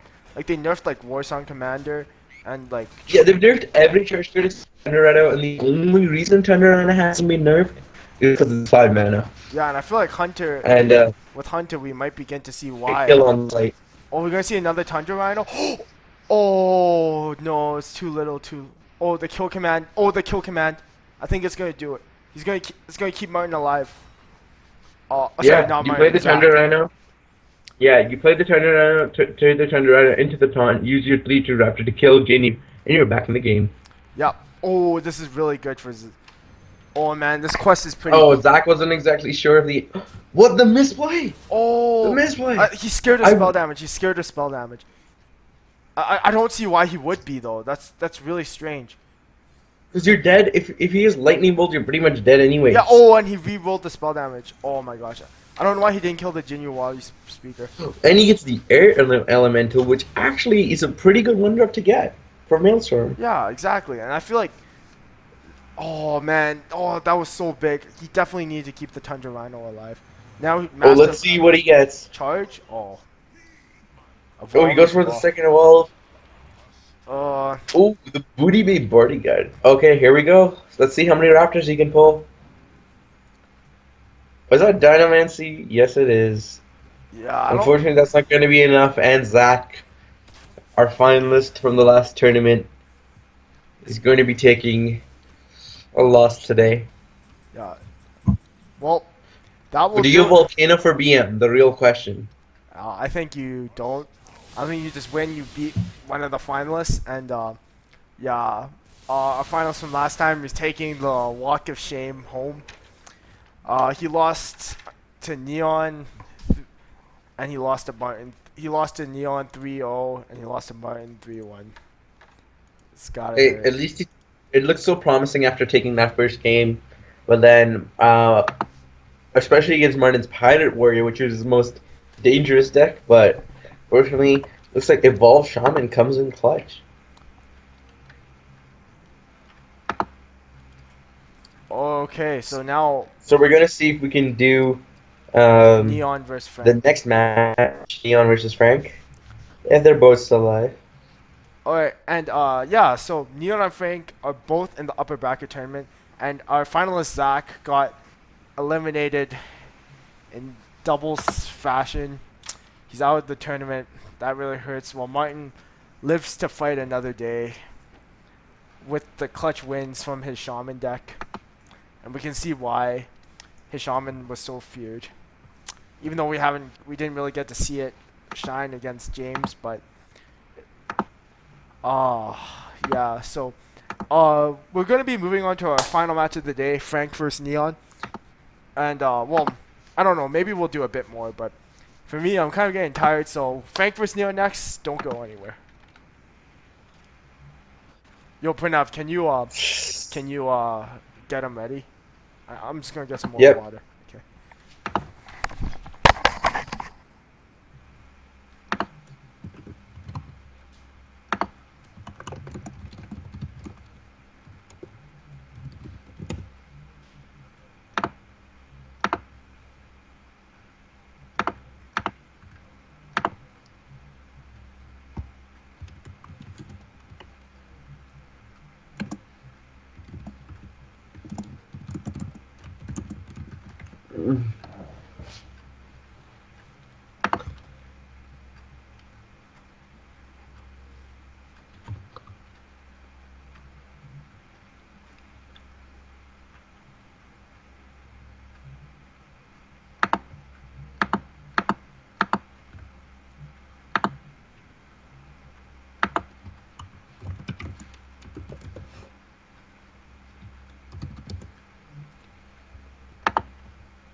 Okay, Alex. You can add Frank through BattleNet, and also what are their 4 classes so we can ask them about their bands because I don't have the class Yeah, list. okay, I'll do the bands. Okay. Okay.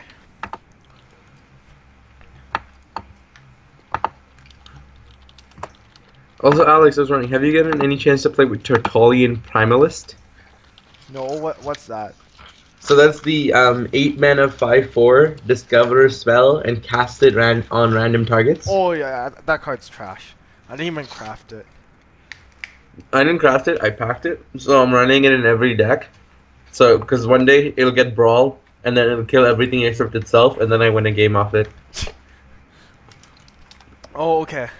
So, we just got the bands done. Neon banned Shaman and Frank banned Rogue. I actually like Elemental Shaman, just because Shaman's always been my favorite class. The reason being is I'm like, okay, if I'm gonna play rank, which class do I want to get golden? I'm gonna be like, it has to be Shaman, right? You get 4 golden totems plus the golden hero. Well, everything else you just get the 1 golden hero power. Shaman, you're getting like 4 golden cards, so it's the best class. And since then, I've liked Shaman. Though Shaman was the first class I got at level 60, but after that, I haven't played it much because, as I said earlier, I like getting everything to level 60. Yeah. Okay, so Neon banned Frank's Shaman and Shaman. Shaman has been there's been quite a bit of success in this tournament, which is kind of surprising because it doesn't look like they got a lot of support.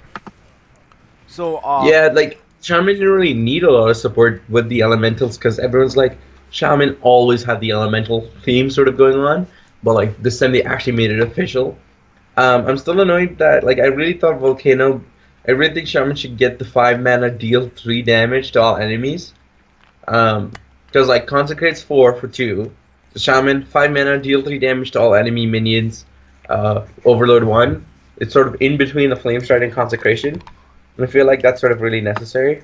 And I hate to say this, but I'm very disappointed with Frank. This Rogue deck is a complete deck of one that I found online. Ooh, Frank actually going in, trying hard with the net decking. I'm very disappointed. This is probably like the biggest disgrace of the tournament. How he net decked this deck online.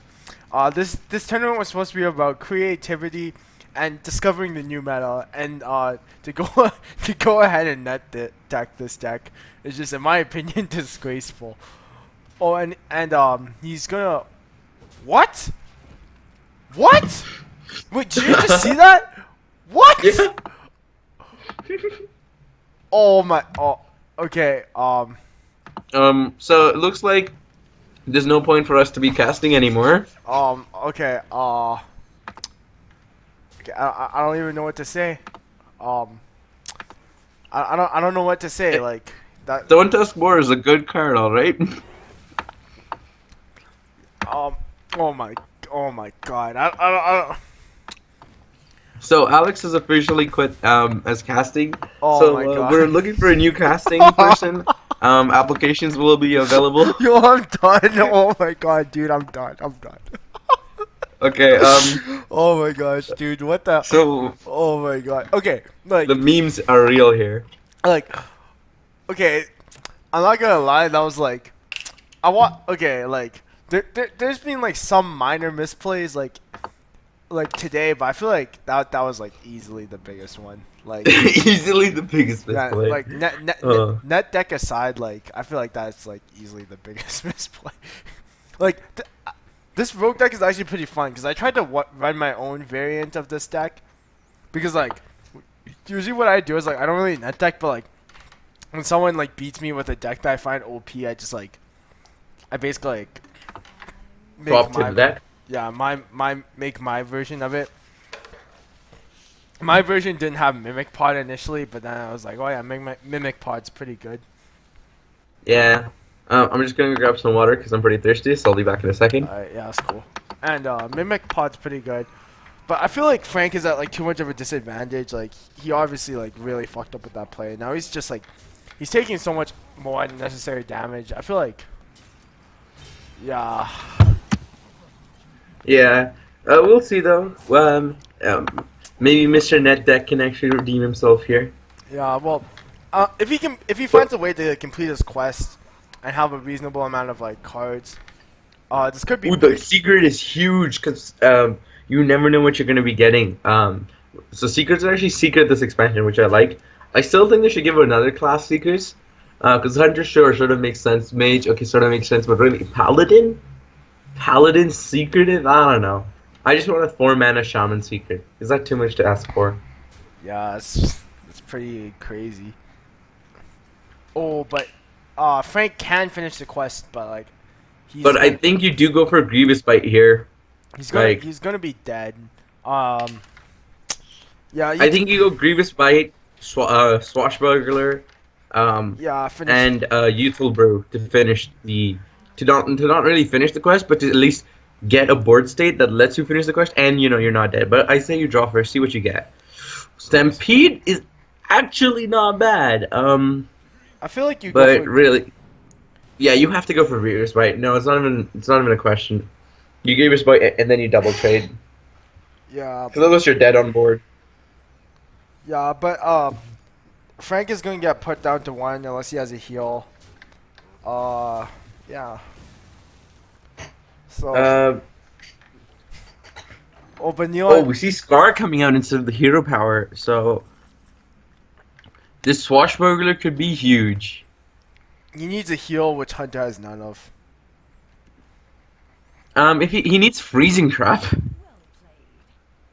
He needs Freezing Trap. Oh, No, why he did could he- have gotten why Freezing did- why Trap. did he- The good oh my seed. God. The good seed. Oh my god. The misplay. Man, honestly, I feel like that all started with like that backstab misplay at the start. Yeah. Like, I'm not gonna lie, that happened to me. Like, that happens to everyone every now and then. But like, under like a pressure situation like this, like, it's gotta feel bad. Like that was pretty much like the biggest like misplay we've seen today. Let's see what Frank brings out next. I don't know. What do you think? What do you think he's supposed to do? Warlock? And it is Warlock. Yeah, Warlock. Warlock. You need the healing. Oh, he's going for discard lock without the quest. Oh, interesting. That's what?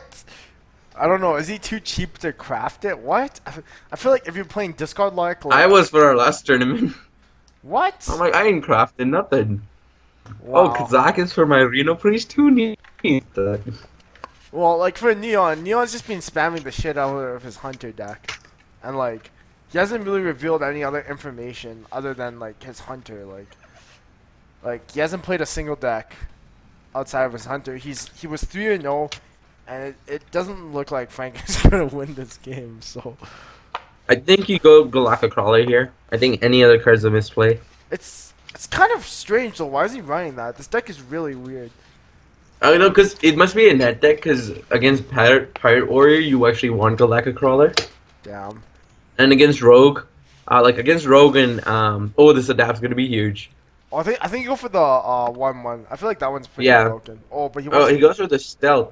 Yeah, he wants to get the extra Oh, sort yeah. of bonus. I can see that. Yeah, that's a pretty good play now that I think of it.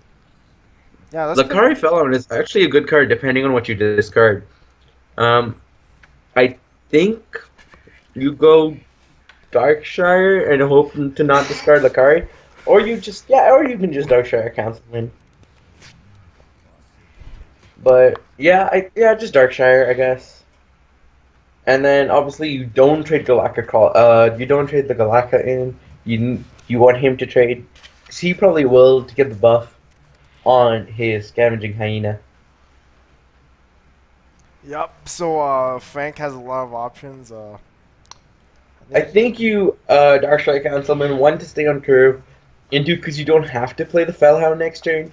You can Juggle and Wolf, or you can Librarian. Though it feels really weird that he's playing discard without the quest, because I feel the quest actually, like, unlike with Hunter or like any of the other really quest classes, where like if for Shaman, like, you have a completely viable deck, the quest unnecessary. You wouldn't play Murlocs without the Shaman quest, right? It just makes the deck so much worse especially with a discard mechanic. Um, we'll see. You really have two choices here. You can either try and just flood the board, because it's Hunter, and other than Unleash, they don't carry a lot. But if you knew Neon's hand, you obviously go Lakari here, and he did go with Lakari, discarding arguably two of the worst cards in his hand because you really don't want to play Flame Imp. And we're going to be assuming that he runs the 6 mana 5/5 Death Rattle, summon a discarded minion. So those cards could be coming back. Yeah, so I think Knife Juggler is like in general not that good without Forbidden Ritual, which I feel like he's running. I don't know. We should. I'll search up his deck list online.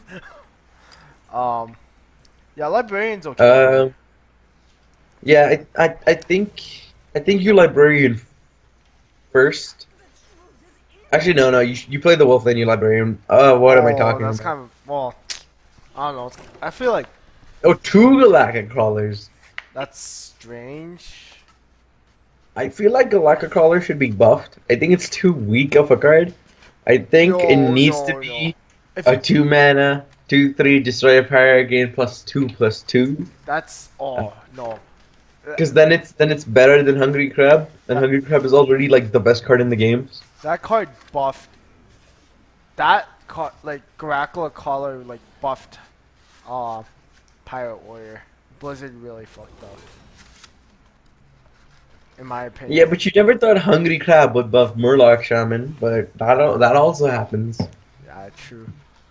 Though Hungry Crab is way better than Galactic Crawler, like a bazillion times better than Galactic Crawler if you're going to use it on your own minions, or even on opponent's minions. It's just that it's an epic, so for a free-to-play player it might be a bit hard to get, but other than that, it's fine. Do you Soulfire here, is the question. I think definitely not. I think you just trade to draw. Yeah, I think you trade, see what you draw. Yeah. I think... I don't think Yeah, I think you... Councilman's not the play, is it? Isn't that like just really weak? Yeah, I don't... Especially, no, because remember, you gotta remember Dinomancy. You have to yeah, Soulfire that. Either you Soulfire or you Galactica. You do not Councilman under any circumstances. He wants to go for Councilman and Soulfire. That's pretty greedy. I think he wants. Okay. I think he wants a defender. Oh, but he discards the defender. Oh. Actually, no. That's actually good. Because next turn he can Galactica into Doomguard, get the 3/5 Darkshard Councilman, and get the 5/7 charge to counter or whatever. Oh, but the kill command comes out, and he gets the Misha. Huffer would have been the best there, but Misha is also pretty good. Yeah, we are going to see the Galactica Doomguard, I believe. Rest in peace, Star Creeper. Well, I hate to say it, but this game's not looking that good for Neon. Like, he doesn't have that firm of a grasp on the board. Oh, the Stampede comes in, though. Does Stampede work with Unleash the Hounds? I'm checking. No, it doesn't. Oh, okay. So then that's not as good as I thought, but with the hero power and the... Yeah, because that would be pretty broken. 4 mana, add 10 random beasts to your hand. Yeah, that's true. But, like, to be fair, like, Stampede, like, that card's not that good. I'm not too sure. Oh, Doomguard's really good here. That's probably the best top deck you could ask for. And what are we going to see with the tap? Okay, another wolf. I think you kill the 1/1 and you smart. Like, you don't want to trigger. Oh, ooh. Oh, interesting. He's running the Vicious Fledgling. Yeah, Vicious Fledgling, if it can hit face once, is... the Elder Sword! The Elder Sword's gonna win in the game! Wait, oh my god, how did this happen? Isn't that trash? Like, what the hell? No, Elder Sword's gonna be absolutely amazing because the Warlock can't kill it. Yeah, oh wow. No one can kill it. That's crazy. I remember Noxious predicting that Elder Sword will win people tournaments. I never thought it would come true so quickly. Wow, well, if this Ultra Sword wins this game, that'll be the first. He just needs to reach, like, turn 10, and then he drops the Ultra Sword. But And then the Warlock can't kill it. I feel like you need to pick up an adapt on that. You need an adapt, like, taunt or something. Otherwise, I feel I think, see, if you're, Frank here, and you don't know that if Vicious Fledgling gets, Wind Fury, it attacks again, gets another adapt. Oh, but the thank God he Houndmaster killed- with the Ultra Sword. That could be pretty big. Is he gonna save it though? Is the question. I I feel- don't think you can save it. I think you go for Houndmaster on on the 3-2. You need the taunt right now. Ultrasore's gonna win the game by itself regardless. I feel like if you can taunt the Ultra Sword, then.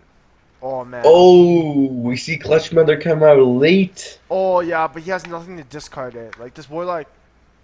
Like, oh, all this stuff is coming too late, in my opinion. I feel like a 2-mana 2/2 is like potentially. I think you keep Clutch Mother, because a 2-mana 2/2. I think you just play Malk, or he goes for it. Let's see if he misplays here. He does misplay here, not placing the Malkuster Imp on the right side of the board. Yeah. We are gonna see the Ultra Sur come out here. Oh, we see the Behem, and we see Frank just rage quit because he's gonna lose to a 7-14. Well, I feel like he needs just to pick up a taunt. Then Oh, the Soulfire. He shouldn't have played that. That was so too bad. Oh my gosh, he's just pushing face now out of pure spite. Is there a taunt? Ooh, Stampede could be big. Stampede could be really big. I think the Ultra Sur is gonna carry the game. Yeah, he I plays never the thought I Jewel would say Macabre. that.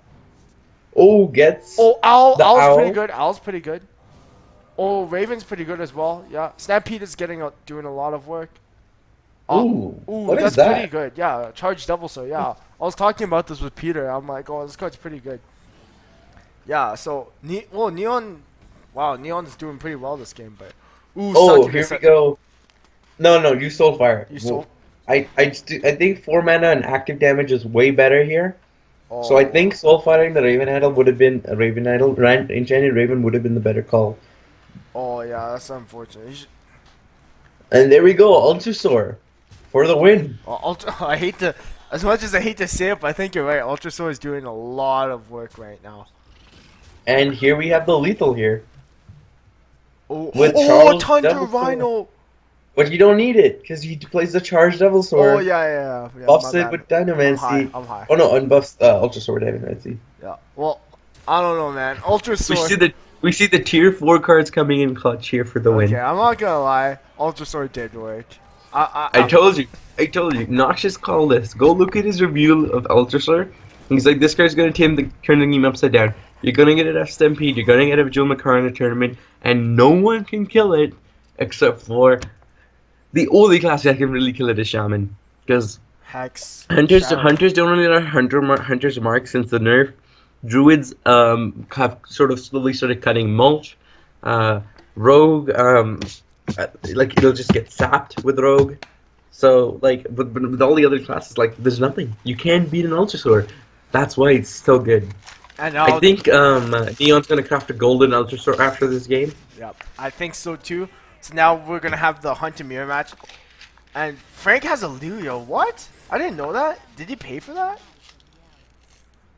A what? Illyria, like the other hunter. I wonder how he got it. What? Oh yeah, no. Frank must have bought it.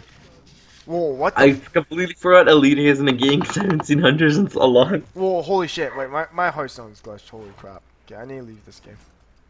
Alright, I'll keep continuing. So, Neon has a pretty good hand here. Jewel Macaws are always good. We're gonna see kind of Grandmother come out from both sides of turn 2 in the Hunter Mirror match.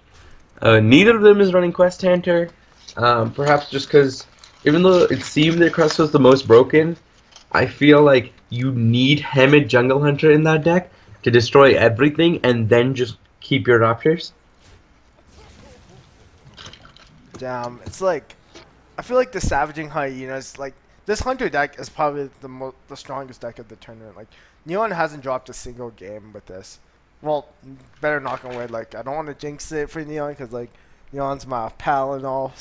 So, I think... So I think you go Animal Companion here, because 66% of the time, you clear the Savaging Hyena. Yeah, With the Adapt, it's only 2 out of 10 chance with Poisonous or +3 attack. Or with +1/1. So he does go for it. He does get the second best option, and there goes Scavenging Hyena. Yeah, Loki was. I felt like Loki was the best. Ooh, is it Jeweled Macaw with Stampede? You just fill your hand with a I think stupid you load. just play Drill Macaws now. Yeah, Like it's I think you do it. oh no, oh yeah, he can actually With just do Stampede. both. All right, yeah. So Yeah. the Stampede Jewel Macaw comes out for the Double Beast. Oh, Panty Spider's not that good. Kindly Grandmother is pretty decent. He gets a Jewel Macaw from the Jewel Macaw. I don't The know. He got it from the Stampede, I think. It doesn't matter. It Potato. doesn't really matter. Yeah, it doesn't really You see the matter. adapt come out. This could be Wind Fury. huge. Oh, Wind Fury's pretty good. Wind I Fury. think you go. I think you take the. I would take I Wind think you Fury. actually, yeah, I think you take the Wind Fury. Clear the Jewel Macaws. Yeah, Living But Spores Living is Spores a good and choice. Divine Shield are all pretty good. He Living goes Spore- for the Living Spores. like That's fine. I feel like in general, Living Spores is pretty good, but I feel like Wind Fury is just like. I feel like Wind Fury is the most OP one because like, if.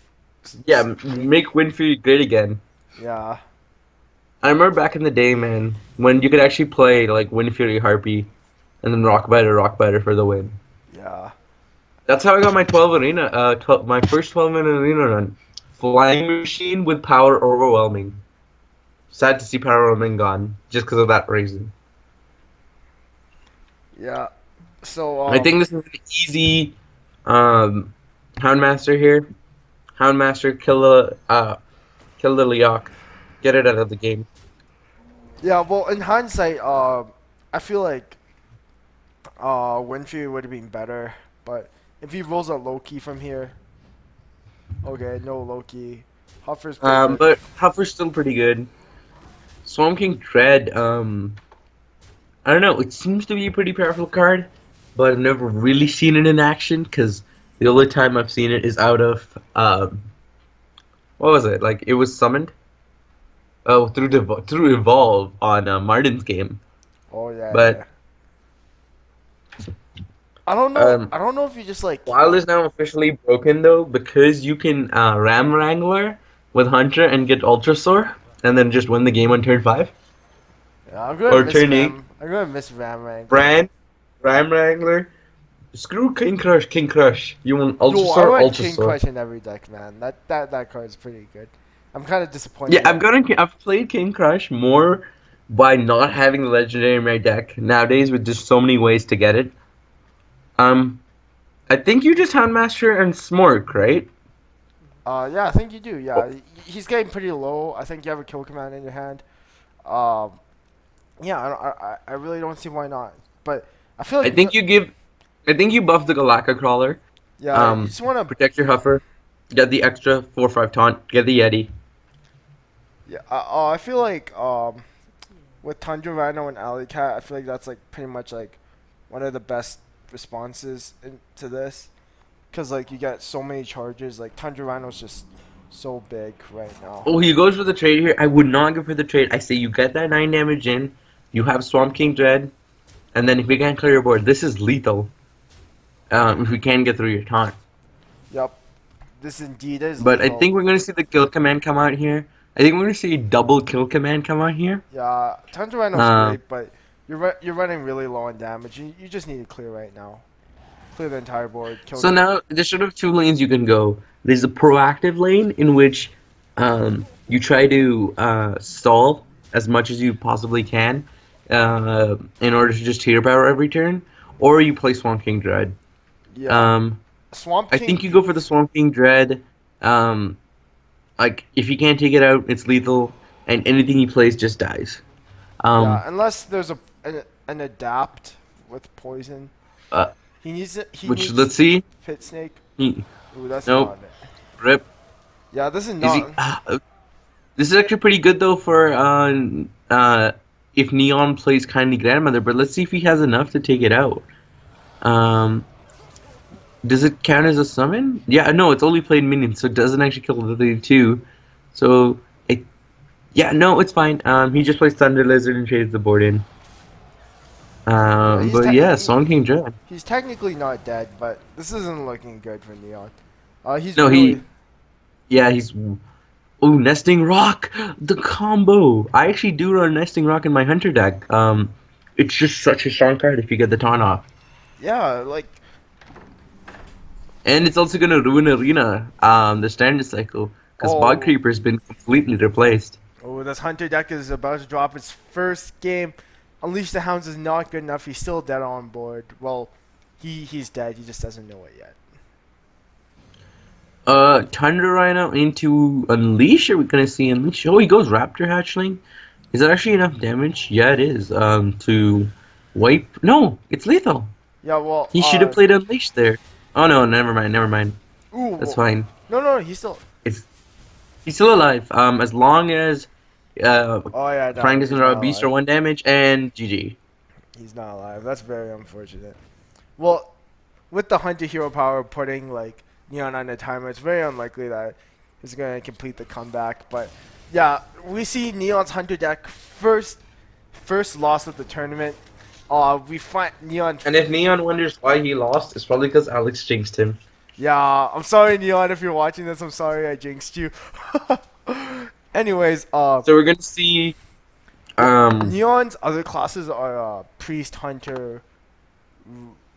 Wait, what the hell? How come he has so? Oh, Priest, Hunter, Hunter and Rogue, right? Rogue, and Mage. Except, what was banned? I think Mage was banned. Yeah. So I think we're gonna see Oh no, a Neon's Priest Rogue come was out. banned. Rogue was banned. Yeah, Rogue was banned. I think we're gonna see Neon's Priest come out. We see the Hunter deck. Priest just naturally is a good matchup against Hunter because it can tend to outvalue the Hunter. Oh, and he has the Awaken the Makers. Yeah, this is This is gonna be close. this is Neon's quest. What Priest? He's not like running like a ridiculous amount of like death rattles. His is like kind of more conservative. It's just like it's not like I feel like the only like this is a really bad matchup for Hunter because like if Neon can complete the quest and then play and like say he's at like 15 health and Frank committed too many resources, Neon can just like flat out win the game. And we see that BM heal, of course. I really like this play a lot. Like it Looks like we're gonna see the Jewel Macaw and the second Alley Cat come out. Ooh, the Young Dragonhawk with the Thunder Rhino with the 2-mana 2/3 adapt, the 10 mana the 10 mana combo for a 14 damage burst right there. Oh. No wait, that's 14, 15, 16. 19. That's a 22 damage burst combo. I never thought I would see that, but Thunder Rhino with Young Dragonhawk with the 2 mana 2/3 adapt. Oh my gosh, that's really big. That's the best money he could have gotten by far. This is not looking good for Neon. He needs to either Shadow Word Pain the low key. No, we're gonna see the 4 mana 2/6. Oh, really? He Shadow Word Pain. Yeah, he needed to I Shadow thought Word for Pain. sure we'd see the 4 mana 2/6 taunt come up. He needed to 100%. That could have just like lost him the game. Oh, it looks like we're gonna see the Coin Nesting Rock here, Yeah. or the Coin Thunder Rhino. Well, Nestling Rock is okay. You've already seen a Shadow Word Pain, so you're probably not that. Oh well, I'm high. Sorry. Yeah, it does. Yeah, it doesn't Oh my really gosh, matter. Frank could pull off the reverse sweep.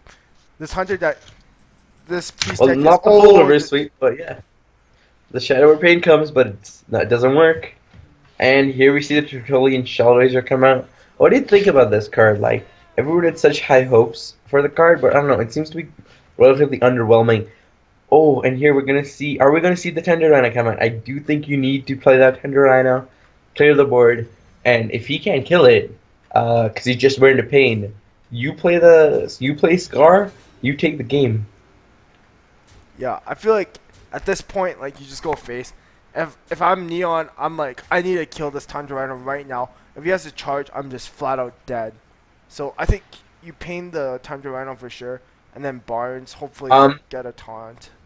No, you can Barnes. You need to heal because otherwise you're dead on board. How are you dead on? Oh yeah, you're right. No, if you get a taunt. Oh, If you get no, a but taunt. even a taunt doesn't do it. A taunt doesn't do it. And here we go. There goes the game. 4, 5, 6, 7, 8, 9. What's he doing? He's gonna miss lethal. Well, Neon just concedes anyway. Oh my god. Oh my gosh, he almost misplayed his way out You of that. need to heal Oh there. my- If he'd healed there, he would have stayed alive. I don't know how many taunts he has in his deck, but you need the heal. Yeah, and then this is oh my gosh, and then now this is our game 5, a final game 5 with Neon and Frank. Yeah. We're gonna see it here Wait, live. is this stream still working? It says I'm offline. Oh, wow, we haven't been streaming this. Let me check. There's no way I'm offline. No, we're not offline. It says I'm You're off. not offline. Oh, Mulch is wild. Oh, thanks, Martin. Mulch is wild. Oh, okay. Oh, and Neon Uh, is playing the OTK variant. Oh my gosh, this is really. Oh man, this is the first time we've seen the OTK variant being played by anyone. So, but Frank has a really bad hand, so I'm not so sure. I feel like if Neon plays this properly, he can definitely win this game, but it's definitely going to be a tough matchup. This isn't easy whatsoever. I feel like this is a really. Tiny Godmother is a huge draw there. Yeah, that Like just. as soon as you see that quest as a hunter, you know it's time to go smart mode. So I think you play the crafting laser monitor, try to get the +3 attack. Or +1/+1. Ooh, Okay, Divine take the Shield. Divine Divine Shield, Shield's pretty good. and you go face. Yeah, see, Frank knows what he's doing. You have to smart this matchup. I feel like Because they can. AI is good. Primordial Glyph into Primordial Glyph is pretty good. But he's running Arcanologist, yo. That was supposed to be the Mad Scientist replacement, but it's just like it hasn't really found its way. No, I've seen Arcanologist in this deck specifically to get those isologs. This is not looking good. Arcanologist should have been what Man Scientist is. Like Arcanologist should have been where Mad Scientist was. Are we gonna see the dream here? Primordial Glyph into Primordial Glyph to finish the quest? No, we don't. We see Molten Reflection. I think you take Molten Reflection. Like, I think. But we don't know what version of OTK I think. Neon has. It could be he needs a Giants Flame Strike. OTK, Yeah. or it could be yeah, you take the Flame Strike there just purely because of discount reasons. We're not sure if this is Giants OTK or Sources of Prentice Molten Reflection OTK. Oh wait, what the hell? Coin counts for the quest? What the fuck? That's stupid. Yeah, coins count for the quest? Yeah, it does. What the hell? Dude, what the hell? Wow, that's kind of fucked up. Wow. Wait, did it actually count for the quest? Yeah, it does, dude. Look, it's. Oh Yeah, no, it no, did count. no, it didn't count. That was ice. Yeah, that's what I'm saying. I'm like, it's only 1 out of 6. It's not 2 out of 6 yet. Though the Flame Strike is good here, it's not good enough. Yeah, it's not even a clear. That's like.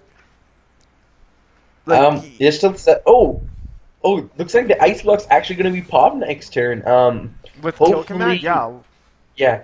Hopefully Frank plays it Karzai and knows to kill command. Then but no, you pop the block. You pop the block here, Frank. Oh my god. Oh wow. You have to block the block as soon as possible, giving that extra turn. Oh, if. Especially Oh with the kill command, my you put it into 1 and the Ice Barrier. Yeah, I think you're babbling book here. Just. Yeah, for Neon, I think you go Battling Book. You try and get another secret. Finance Portal's pretty good. I think here, let's see if He can't pop Frank the plays block on now, the Ice can he? Barrier.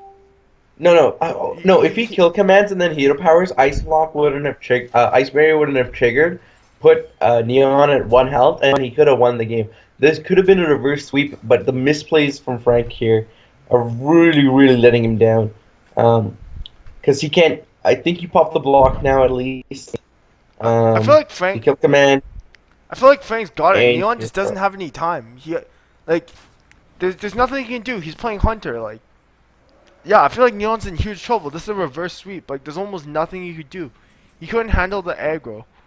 Like, I think he needs Arcanologist to pull in that Ice Block, get that extra turn to get the Blizzard off next, and then he needs something from Kabbalist down. That's the problem with Freeze Mage now. There's almost no way for you to heal. Like, this is just a terrible matchup in general for this Mage deck. And oh my goodness, like, this is probably gonna be the reverse sweep. Like, yeah, Frank pulled it off. Like, Actually, we're not fully sure of that because Primordial Glyph could give the Mage another Ice Block if he draws it. But I'm pretty sure this turn is a Blizzard turn. Yeah, I think you attack into the 4-2 just to see what you draw. Try to get Primordial Glyph, Yeah. and just look for your outs. Because Blizzard actually is not the winning play here. Isn't it better just Catalyst Tomb to hope for like?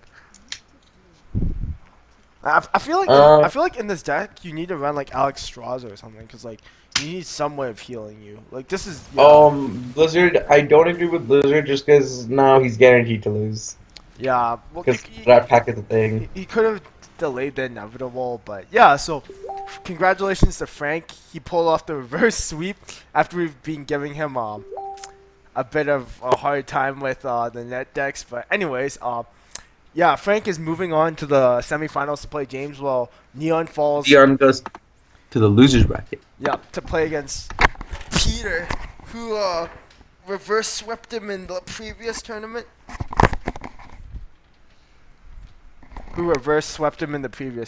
Wait, can you still hear me?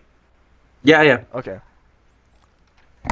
Frank is so surprised he's won right now. When you net deck and make massive misplays but still win.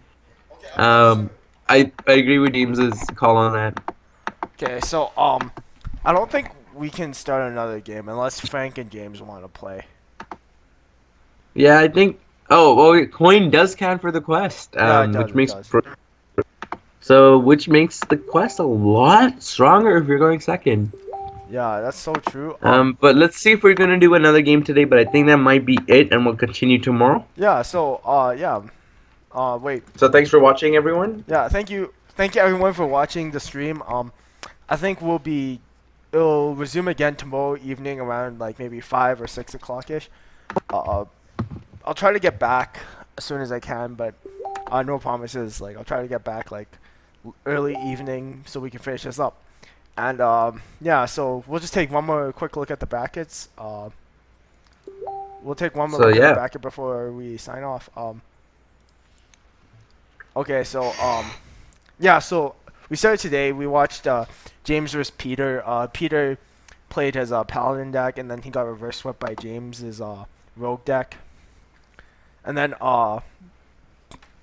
Zach versus Neon. Neon just played his 300 games, swept Zach pretty well. And then Zach played against Martin, where Martin Shaman was pretty dominant.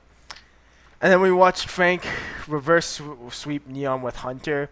Hunter is just one of the most dominant classes in this matchup, I've noticed, because Neon won a stupid amount of games.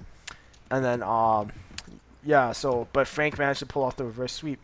And then James, I forgot what happened. It was the mage? No, it wasn't the mage. Was it the mage? The mage, elemental mage. Yeah, it was the elemental mage. Elemental mage just like swept Martin. So, yeah, anyways. And then Martin Shaman against Zach, and then tomorrow we'll start things off with Neon and Peter, and then we'll go Frank and James, and then we'll see the grand finals. So thank you so much for watching, everyone. We'll see you guys tomorrow.